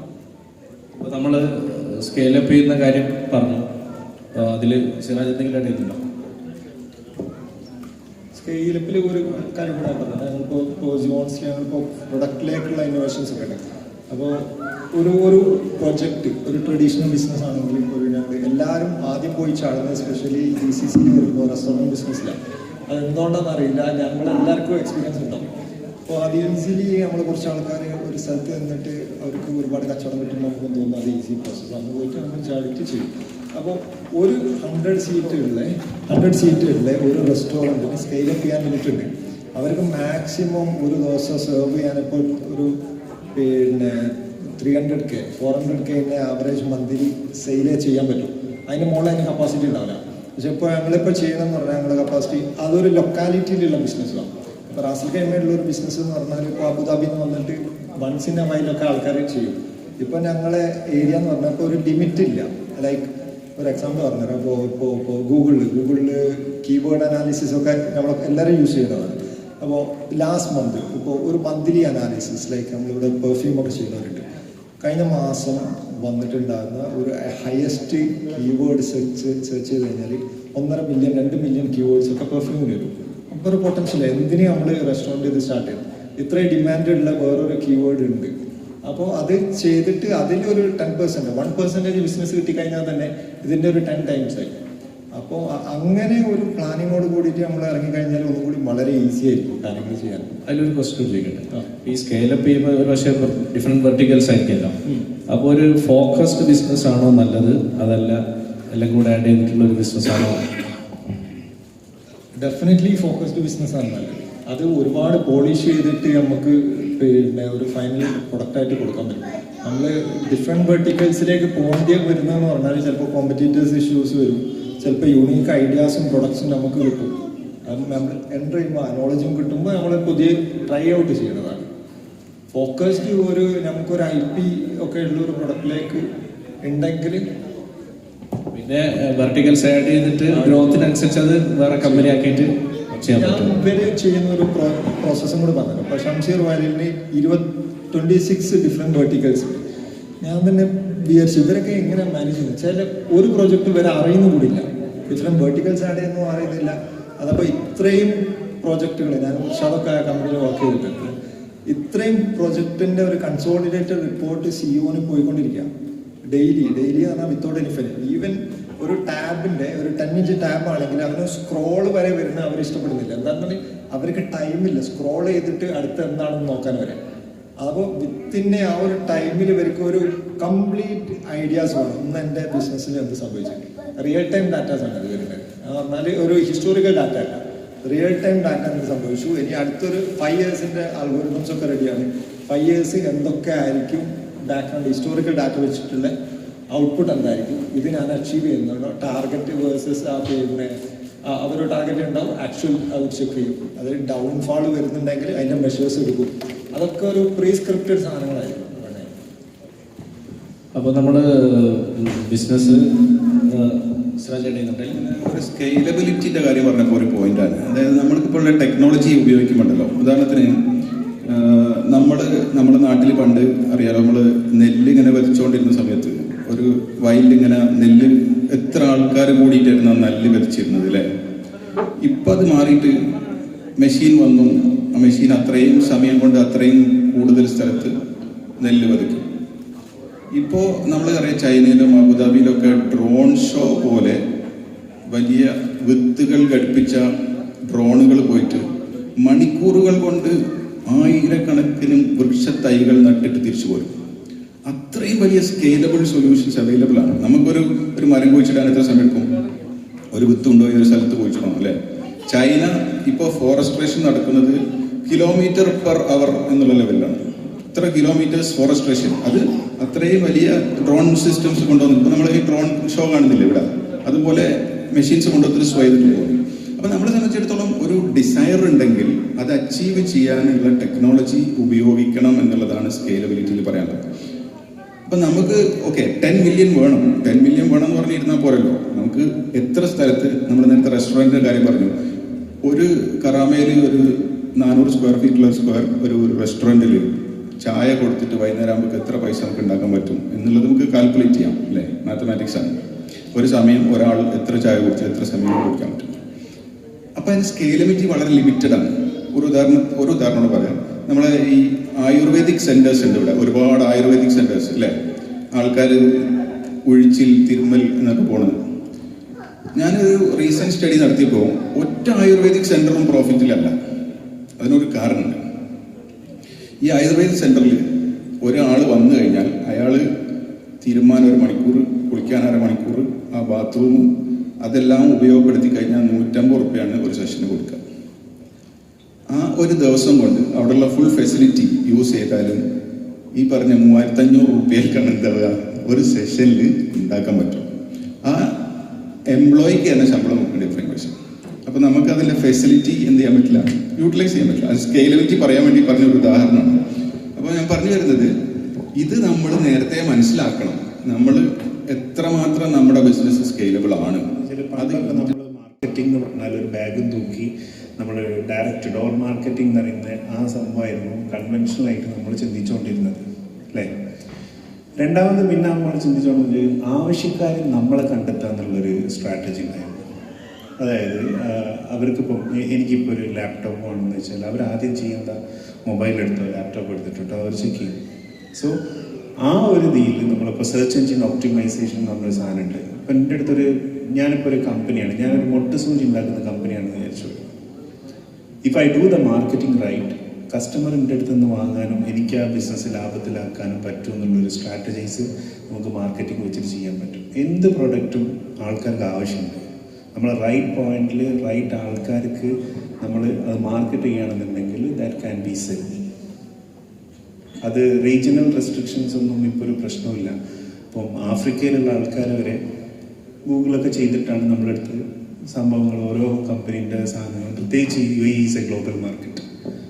ഇവിടെയുള്ള ഒരുപാട് കസ്റ്റമേഴ്സ് എന്ന് പറഞ്ഞാൽ പുറത്തുള്ള ആൾക്കാരാണ് വരുന്നത്. സോ ഗൂഗിൾ ഈസ് സംതിങ്, അത് രണ്ടാമത്തെ ഓപ്ഷനായിരുന്നു. പിന്നെ മൂന്നാമത്തെ ഓപ്ഷൻ എന്ന് പറയുന്നതാണ് ഇ കൊമേഴ്സ്. ഇ കൊമേഴ്സ് എന്ന് പറഞ്ഞാൽ നമ്മൾ ലിസ്റ്റ് ചെയ്യും, ആൾക്കാർ വേണ്ടി അവിടെ നിന്ന് വന്ന് എടുത്തോട്ടെ, നമ്മൾ ജസ്റ്റ് കസ്റ്റമർ സർവീസും മറ്റുള്ള കാര്യങ്ങളും മാത്രം ചെയ്താൽ. അതാണ് മൂന്നാമത്തെ ലെവൽ ഓഫ് മാർക്കറ്റിങ്ങിൽ ചെയ്തുകൊണ്ടിരുന്നത് ഇ കൊമേഴ്സ്. ബട്ട് അതിപ്പോൾ ഇങ്ങനെ മാറിക്കൊണ്ടൊക്കെയാണ്, പുതിയ പുതിയ സംഭവങ്ങളും പുതിയ പുതിയ ഇൻവോൾവ്മെൻറ്റുകളും കാര്യങ്ങളൊക്കെ വന്നുകൊണ്ടൊക്കെയാണ്. അതാണ് ഈ different type of marketing. Marketing എന്ന് വെച്ചാൽ ഇറ്റ്സ് എ വെരി ഇമ്പോർട്ടൻറ്റ്, ഭയങ്കര ഇമ്പോർട്ടൻ്റ് ആയിട്ടുള്ള ബിസിനസ്സിൽ ഏറ്റവും ഇമ്പോർട്ടൻ്റ് ആയിട്ടുള്ള കാര്യമാണ്. ഇപ്പോൾ നമ്മൾ തന്നെ ഇപ്പോൾ ഒരു 5 or 6 ആൾക്കാർ മാർക്കറ്റിംഗ് തന്നെ മാത്രം വർക്ക് ചെയ്യുന്നുണ്ട്. പിന്നുള്ളതെന്ന് വെച്ചാൽ നമ്മളിപ്പം വിചാരിക്കും മാർക്കറ്റിംഗ് എന്ന് പറയുമ്പോൾ നമ്മൾ ഈ ആഡ്സ്, അഡ്വർടൈസ്മെൻറ്റ്സ്, അതിനൊക്കെ വളരെ ഇമ്പോർട്ടൻസ് ഉണ്ട്. നമ്മൾ വിചാരിക്കുമ്പോൾ ഈ ഹോൾഡിങ്സ് അതിലൊക്കെ എന്താണ് ഇത്ര കാര്യമുള്ളതെന്നുള്ളത് വെച്ചാൽ ഒന്നുമില്ല. നമ്മളിപ്പോൾ കാണുമ്പോൾ ഇവരൊക്കെ ഇതിന് എത്ര പൈസ മുടക്കി ഞാൻ അഡ്വർടൈസ്മെൻറ്റ് ഇടുന്നതെന്നൊക്കെ നമ്മളിതിനെ ആലോചിക്കില്ല. പക്ഷേ നമ്മളെക്കാളും വലിയ വിവരമുള്ള ആൾക്കാരാണ് ഇത് ആഡ് ഇടുന്നവർ. അവർ വെറുതെ ഒന്നും ഒരു 100,000 അല്ലെങ്കിൽ 20,000 മില്യൺസ് ഒന്നും കൊണ്ടുപോയി കളയില്ല. ഉദാഹരണം പറയുകയാണെന്നുണ്ടെങ്കിൽ ഇപ്പോൾ നമ്മൾക്ക് വരുന്ന ഒരു എൻക്വയറി, നമുക്ക് ജസ്റ്റ് വരുന്ന ഒരു എൻക്വയറി, അത് നമ്മൾ സ്പെൻഡ് ചെയ്യുന്നത് ഗൂഗിളിലാണ് നമ്മൾ സ്പെൻഡ് ചെയ്യുന്നത് വെച്ചോളൂ. നമുക്കൊരു ക്യാപ്പ് വെക്കും, ഒരു 1000 dirhams അല്ലെങ്കിൽ 2000 dirhams 3000 dirhams എന്നൊക്കെ നമ്മളൊരു ക്യാപ്പ് വെക്കും. അപ്പം ഗൂഗിൾ ആഡ്സിൻ്റെ വിഷയമാണ് ഞാൻ പറയുന്നത്. ഇതിൽ നിന്ന് വന്ന ഒരൊറ്റ എൻക്വയറി മതി. ഞാൻ എപ്പോഴും എൻ്റെ സെയിൽസ് ടീമിനോട് പറയുന്ന ഒരു കാര്യമുണ്ട്, ബിസിനസ് ഈസ് മാജിക്. ബിസിനസ് എന്ന് പറയുന്ന ഒരു മാജിക്കാണ്. നമുക്കറിയാൻ പറ്റില്ല, ചിലപ്പോൾ 29ാം തീയതി വരെ ടാർഗറ്റ് എത്താത്ത ആൾക്കാരൊക്കെ 30ാം തീയതി ആകുമ്പോൾ ഒരൊറ്റ ടാർഗറ്റ് എത്തും. എൻ്റെ സെയിൽസ് ടീമിലെ ആൾക്കാരുണ്ട്, മാസത്തിൽ 5 or 6 ഇൻവോയ്സ് മാത്രം ചെയ്യുന്ന ആൾക്കാരുണ്ട്. അത് മതി അവർക്ക് ടാർഗറ്റ് എത്താൻ. 1 or 2 ഇൻവോയ്സ് കൊണ്ട് ടാർഗറ്റ് എത്തുന്ന ആൾക്കാരുണ്ടാവും. സോ ഒരു എൻക്വയറി ആയിരിക്കും നമുക്ക് ഈ ആഡ് കൂടിയും മറ്റുള്ള മാർക്കറ്റിംഗ് കൂടിയും വരുന്നത്. ആ ആഡിന് നമുക്ക് മന്ത്ലി നമ്മൾ എക്സ്പെൻഡ് ചെയ്യുക ചിലപ്പോൾ 3000 dirhams ആണെന്നുണ്ടെങ്കിൽ മേ ബി 100s, 200s, 300,000 പ്രോഫിറ്റൊക്കെ ഉണ്ടാകുന്ന ബിസിനസ്സുകൾ വരും. നമുക്ക് വരുന്നുണ്ടെന്നല്ല, പൊതുവേ. അപ്പോൾ we don't know what is coming.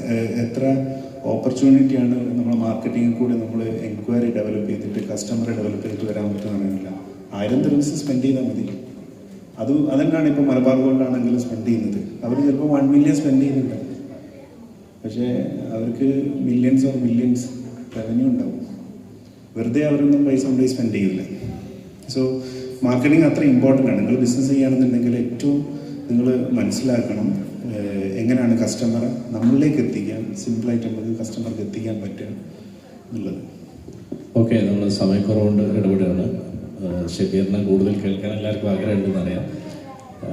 Haris automation, process automation, marketing മൊത്തത്തിൽ എങ്ങനെ ഒന്ന് ചുരുക്കി? ഓക്കെ, ഈ നമ്മൾ ഗൂഗിളിലാണ് പ്രസൻസ് എന്ന് പറഞ്ഞാൽ ഗൂഗിളിൽ പൊതുവേ പറയും ഗൂഗിളിൻ്റെ സെക്കൻഡ് പേജിൽ ക്രിമിനൽസിനെ വരെ ഒളിപ്പിക്കാൻ പറ്റുമെന്ന് പറയും. എന്താണെന്ന് പറഞ്ഞാൽ ഗൂഗിളിൽ പേജിനേഷൻ ആരും ചെക്ക് ചെയ്യില്ല, സെക്കൻഡ് പേജിലേക്ക് പോകില്ല. അപ്പോൾ ഗൂഗിളിൽ ഫസ്റ്റ് ക്വസ്റ്റ്യനിൽ വരിക എന്ന് പറഞ്ഞാൽ, അപ്പോൾ ഓവറോൾ എടുക്കുകയാണെങ്കിൽ നമ്മൾ സെർച്ച് എഞ്ചിന് 90% എന്ന് പറയുന്നത് ഗൂഗിളാണ്. സമയത്തിനനുസരിച്ചുള്ള കാര്യങ്ങളൊക്കെ നമ്മൾ കവർ ചെയ്യാൻ ശ്രമിച്ചിട്ടുണ്ട്. എങ്കിലും നിങ്ങൾക്ക് നിങ്ങൾ ആഗ്രഹിച്ച ചില സബ്ജക്റ്റുകൾ ഒരുപക്ഷെ കവർ ആയിട്ടുണ്ടാവില്ല. അപ്പോൾ അങ്ങനെ എന്തെങ്കിലും ഉണ്ടെങ്കിൽ നിങ്ങൾക്ക് ചോദിക്കാം. ഇനി ഇവരൊക്കെ പറഞ്ഞതിൽ എന്തെങ്കിലും പ്രത്യേകിച്ച് പേരെടുത്ത് വിളിച്ച് ചോദിക്കാനുണ്ടെങ്കിൽ അങ്ങനെയാവാം. അപ്പോൾ ഏതായാലും നല്ല സെഷനാണ്. കഴിഞ്ഞ തവണ ഇതിൽ പങ്കെടുത്ത ഒരാളെന്നുള്ള നിലയ്ക്ക് അതിനുശേഷം വളരെ കുറേ ക്വസ്റ്റ്യൻസ് വന്നിരുന്നു. അപ്പോൾ ഇവിടെ നിൽക്കുന്ന ആൾക്കാർക്ക് പലരും മോട്ടിവേറ്റഡ് ആവും. ഇപ്പോൾ ഇതൊക്കെ കേട്ടിട്ട് മോട്ടിവേറ്റ് ആവുന്നവരുണ്ട്. അത് പ്രകാരം കഴിഞ്ഞ പ്രാവശ്യം കുറേ കോൾ വരികയും ചെയ്തിരുന്നു. അപ്പോൾ ഒരു പുതിയ ബിസിനസ് തുടങ്ങുന്നതിന് മുമ്പേ ഒന്ന് നമുക്ക് ഉണ്ടായിരിക്കേണ്ട ക്വാളിറ്റീസ് ഒന്ന് കൺക്ലൂഡ് ചെയ്യാം. സിറാജ് സാഹിബിനോടാണ്. അതുപോലെ രണ്ടാമത്തത് പ്രത്യേകമായിട്ട് ഈ പാർട്ട്ണർഷിപ്പ് ബിസിനസ് ചെയ്യുമ്പോൾ, കാരണം ഇവിടെ ഉള്ള കുറേ ആൾക്കാരും അതിലേക്കാണ്, കാരണം സ്വന്തമായിട്ടൊരു ഫണ്ട് ഉണ്ടാവില്ല ഇൻവെസ്റ്റേഴ്സ് ആയിട്ടും. അപ്പോൾ പാർട്ട്ണർഷിപ്പ് ബിസിനസ് ചെയ്യുമ്പോൾ പ്രത്യേകം ശ്രദ്ധിക്കേണ്ട കാര്യങ്ങൾ എന്തൊക്കെയാണെന്നുള്ളതും, അതുപോലെ ബേസിക് ആയിട്ട് ഇങ്ങനത്തെ ഒരു ഇൻവെസ്റ്റ്മെന്റ് അല്ലെങ്കിൽ ഒരു ബിസിനസ് മാൻ ആവാൻ വേണ്ടിയിട്ടുള്ള ക്വാളിറ്റീസ് ബേസിക് ആയിട്ടുള്ളത് കൺക്ലൂഡ് ചെയ്ത് പറഞ്ഞാൽ മതി. എന്തുകൊണ്ടും നല്ലത് പാർട്ട്ണർഷിപ്പ് ബിസിനസ് ആണ് എന്നാണ് ഞാൻ പറയാം. കാരണം ലോകത്തുള്ള വലിയ വലിയ വേൾഡ് വൈഡ് ബിഗ് കമ്പനീസ് ഒക്കെ പാർട്ട്ണർഷിപ്പ് ബിസിനസ്സുകളാണ്. പലതരത്തിൽ PJCസും പ്രൈവറ്റ് ജോയിന്റ് സ്റ്റോക്ക് കമ്പനികളും പബ്ലിക് ജോയിന്റ് സ്റ്റോക്ക് കമ്പനികളൊക്കെ കോർപ്പറേറ്റ്സ് ഒക്കെ വലിയ പാർട്ട്ണർഷിപ്പാണ്. ഈ പാർട്ട്ണർഷിപ്പ് വർക്ക് ചെയ്യണമെങ്കിൽ സാധാരണ രൂപത്തിലുള്ള സുഹൃത്ത് ബന്ധങ്ങളോ കുടുംബ ബന്ധങ്ങളിലോ അത് വർക്കൗട്ട് ആവില്ല. പാർട്ട്ണർഷിപ്പ് ഞാൻ മനസ്സിലാക്കിയെടുത്തോളം ബിസിനസ്സിൻ്റെ കുറച്ച് എത്തിക്സ് ഉണ്ട്. ആ എത്തിക്സിൽ നിന്നുകൊണ്ട് ട്രഡീഷണലി അതിന് കുറച്ച് ഗൈഡ് ലൈൻസ് ഉണ്ട്. അത് നമ്മൾ എഴുതി വെച്ച് പഠിക്കണം. ഖുറാനിലെ ഏറ്റവും വലിയ ആയത്ത് നമ്മളോട് പറയുന്നത് ഖുറാൻ നമ്മളടുത്ത് ഒരാൾക്കൊരു കട ഉണ്ടെങ്കിൽ, നമ്മളൊരു ട്രാൻസാക്ഷൻ സാമ്പത്തികമായി നടത്തുന്നുണ്ടെങ്കിൽ അത് എഴുതി വെക്കണം. എത്ര ആളെ എഴുതി വെക്കുന്നു എന്നുള്ളതാണ് ഒരു ഇമ്പോർട്ടൻറ്റ്. പാർട്ട്ണർഷിപ്പ് ബിസിനസ്സിൽ പലപ്പോഴും ഉണ്ടാകുന്ന ഒരു സംഭവം ഈ ക്ലോസ് ഒന്നും ഉണ്ടാവില്ല. ഞങ്ങൾ ഫ്രണ്ട്സാ, ഒറ്റ ചങ്ങാതിമാരാണ്, എനിക്ക് കച്ചവടം തുടങ്ങാൻ തുടങ്ങി, മൂപ്പര് പൈസ ഉണ്ട്, ഞാൻ തുടങ്ങി. എന്താണ് നിങ്ങൾ തമ്മിലുള്ള എക്സിറ്റ് ക്ലോസ് വരെ ഉണ്ടാവുന്ന, മൂപ്പര് പറ്റിച്ചാൽ ഞാൻ എന്ത് ചെയ്യും എന്ന് വരെ തുടങ്ങുന്ന എക്സിറ്റ് ക്ലോസ് ഉൾപ്പെടുന്ന എഗ്രിമെന്റ് നിർബന്ധം. ബിസിനസ്സിൽ പാർട്ട്ണർഷിപ്പ് ഞാൻ എൻ്റെ എക്സ്പീരിയൻസിൽ എല്ലാ പാർട്ട്നേഴ്സിനും ഇൻവെസ്റ്റ്മെന്റ് ഉണ്ടാവണം, സാമ്പത്തികമായ കമ്മിറ്റ്മെന്റ്. അതായത് നിന്റെ പൈസ ഞാൻ എൻ്റെ അറിവ് എന്ന് വെച്ചിട്ട് ബിസിനസ്സിൽ ഇറങ്ങിയാൽ മൂപ്പര് പൊട്ടും. കാരണം ഞാൻ എൻ്റെ അറിവും കൊണ്ട് വേറെ ആർക്ക് പോകും. കാരണം എനിക്ക് ഈ ബിസിനസ്സിൽ ഉണ്ടാകുന്ന ഫിനാൻഷ്യൽ കമ്മിറ്റ്മെന്റ് വെരി ഇമ്പോർട്ടൻ്റ് ആണ്. എത്ര ശതമാനം, 10% ആണെങ്കിലും 25% ആണെങ്കിലും എൻ്റെ പൈസ അതിൽ നഷ്ടപ്പെടുന്നു എന്നുള്ള ബോധ്യം ഓരോ പാർട്ട്നേഴ്സിനും ഉണ്ടാവണം. അതല്ലെങ്കിൽ ലാഭം ഉണ്ടെങ്കിൽ ഓരോരുത്തർക്കും ഉണ്ടാവണം. പിന്നെ വഞ്ചന, മൻ റശ ലിസമിനി, പഠിച്ചവനും ആരെങ്കിലും എന്നെ വഞ്ചിച്ചിട്ടുണ്ടെങ്കിൽ അവരെന്നിൽപ്പെട്ടവനല്ല, അല്ലെങ്കിൽ നമ്മൾ വഞ്ചിക്കപ്പെടുന്നവരാവരുത്. അപ്പോൾ നമ്മൾ ബിസിനസ്സിലേക്ക് വരുമ്പോൾ ആദ്യം നമ്മൾ എഴുതി വെക്കൂല, പിന്നെ എഴുതാൻ തുടങ്ങും. പിന്നെ തോന്നും തോനെ കിട്ടുന്നുണ്ടല്ലോ, എനിക്ക് കുറച്ചല്ലേ കിട്ടുന്നുള്ളൂ എന്ന് തോന്നും. ആ സമയത്ത് എനിക്ക് പറ്റിക്കാൻ തോന്നും. അങ്ങനെയുള്ള കുറേ എലമെന്റ്സിനകത്തുണ്ട്. പാർട്ട്ണർഷിപ്പ് ബിസിനസ് ഉദാഹരണത്തിന് നോൺ ബിലീവേഴ്സായിട്ട് അല്ലെങ്കിൽ പഠിച്ചവനിൽ വിശ്വാസമില്ലാത്ത ആളുകൾ ഒരുപാട് പാർട്ട്ണർഷിപ്പ് ബിസിനസ് ചെയ്യുന്ന ലോകമാണിത്. മക്ഡൊണാൾഡ്സിനോ മോൺബ്ലാങ്കിനോ ഈ പറഞ്ഞ എത്തിക്സിലൊന്നും ആയിരിക്കില്ല അല്ലേ വിശ്വാസം ഉണ്ടാവും. നേരെ മറിച്ച് ആ ഗൈഡ് ലൈൻസ് അത് ഇത്രത്തോളം ഫുൾ പ്രൂഫാണ്. അയാൾ എന്ത് ചെയ്താൽ ഇയാൾ എന്ത് പറ്റും. ശരിക്കും നമ്മൾ കമ്പ വലിക്കും നമ്മൾ എന്ത് സംഭവിക്കുക, ഒരാൾ അങ്ങോട്ട് വലിക്കും, ഒരാൾ അങ്ങോട്ട് വലിക്കും. ഒരാൾ ലേശം വിട്ടുകൊടുത്താൽ ആൾ തോറ്റു അല്ലേ. അപ്പോൾ ആ ഈക്വൽ ഈ വലി ഓരോ എഗ്രിമെന്റിന്റെ ഇമ്പോർട്ടൻസ് ആണ്. എനിക്ക് പറ്റിയാലും അയാൾക്ക് പറ്റിയാലും ഡാമേജ് ഇസ് ദ സെയിം. ബിസിനസ്സിൽ ഡാമേജ് സെയിം ആണ്. നിങ്ങൾ തോറ്റാലും ഓട് തോറ്റാലും. അപ്പം ആ ഒരു എഗ്രിമെന്റ് പ്രിഫറലാണ് ഒന്ന്. ഫിനാൻഷ്യൽ അക്കൗണ്ടിങ്ങിന്റെ ട്രാൻസ്പെറൻസി. ഞാൻ എൻ്റെ അക്കൗണ്ടിങ്ങിലേക്ക് മൂപ്പർക്ക് ആക്സസ് കൊടുത്താലേ മൂപ്പർക്ക് എന്താവുള്ളൂ, അത് വിശ്വാസമാവുള്ളൂ. നേരെ മറിച്ച് ഞാൻ മൂപ്പരോട് 100,000 ഇൻവെസ്റ്റ് ചെയ്തു, 2,000 രൂപ ലാഭം കിട്ടി, ഇന്ന് പിടിച്ചോ എന്ന് പറഞ്ഞു കഴിഞ്ഞാൽ മൂപ്പർക്ക് അത് വിശ്വാസമാവില്ല. ഓപ്പറേറ്റിംഗ് സിസ്റ്റത്തിലേക്ക് റിപ്പോർട്ട് നോക്ക്, ഇതാണ് നമ്മുടെ ട്രാൻസ്പെറൻസി. ആ എന്താണോ ചെയ്യുന്നത് അതിൽ ഫുള്ളി ട്രാൻസ്പെറൻ്റ് ആയിട്ടുള്ള, അതിനെങ്കിൽ മാനേജ്മെന്റ് ചാർജ് ചെയ്തോ, okay I will take 30% free, no problem. പക്ഷേങ്കിൽ അത് ട്രാൻസ്പെറൻ്റ് ആയിട്ട് പറയാനും അത് സിസ്റ്റത്തിൽ കാണിച്ചു കൊടുക്കാൻ പറ്റുന്ന ലെവലിലാണ് പാർട്ട്ണർഷിപ്പ്. അതുകൊണ്ട് പാർട്ട്ണർഷിപ്പ് ബിസിനസ്സിന് ഭയങ്കരമായിട്ട് സ്കെയിലബിൾ ആണ്. നിങ്ങൾക്ക് 10 partner, Malabar Gold example 3200 directors Malabar ഗോൾഡിനുണ്ടെന്നാണ് റീസെൻ്റ്ലി ഞാൻ കേട്ടത്. അത്രയും വലിയ പാർട്ട്ണർഷിപ്പ് കമ്പനിയാണ് ആര്? മലബാർ ഗോൾഡ്. യൂസുഫ് അലി സാഹിബിനെ സംബന്ധിച്ചിടത്തോളം അങ്ങനെ തന്നെയാണ്. പല കോലത്തിലുള്ള ഫൈനാൻഷ്യൽസും പാർട്ട്നേഴ്സും ഇൻവെസ്റ്റേഴ്സും. അതിപ്പം പ്രൊഡക്റ്റ് അവിടെ ഒരു ഷെൽഫിൽ വെക്കുമ്പോൾ അതിന് റെന്റ് മേടിക്കും, ആ ഷെൽഫിന് ലിസ്റ്റിംഗ് ഫീസ് ഉണ്ടാവും, ആ ഷിഫ്റ്റ് വിറ്റിട്ട് 6 മാസം കഴിഞ്ഞിട്ട് പൈസ കൊടുക്കുള്ളൂ. അങ്ങനെയൊക്കെയുള്ള കുറേ ടേംസിൽ അത് പാർട്ട്ണർ ആവുകയാണ് യഥാർത്ഥത്തിൽ, അല്ലേ? ഒരു മർച്ചന്റ് അവിടെ പാർട്ട്ണർ ആവുകയാണ്, കാരണം അയാളുടെ പ്രൊഡക്റ്റ് അവിടെ കൊണ്ടുപോയി ലിസ്റ്റ് ചെയ്യും. അപ്പം ഈ മോഡലുകൾ പല പലത്തിലാണെങ്കിലും partnership is based on agreement.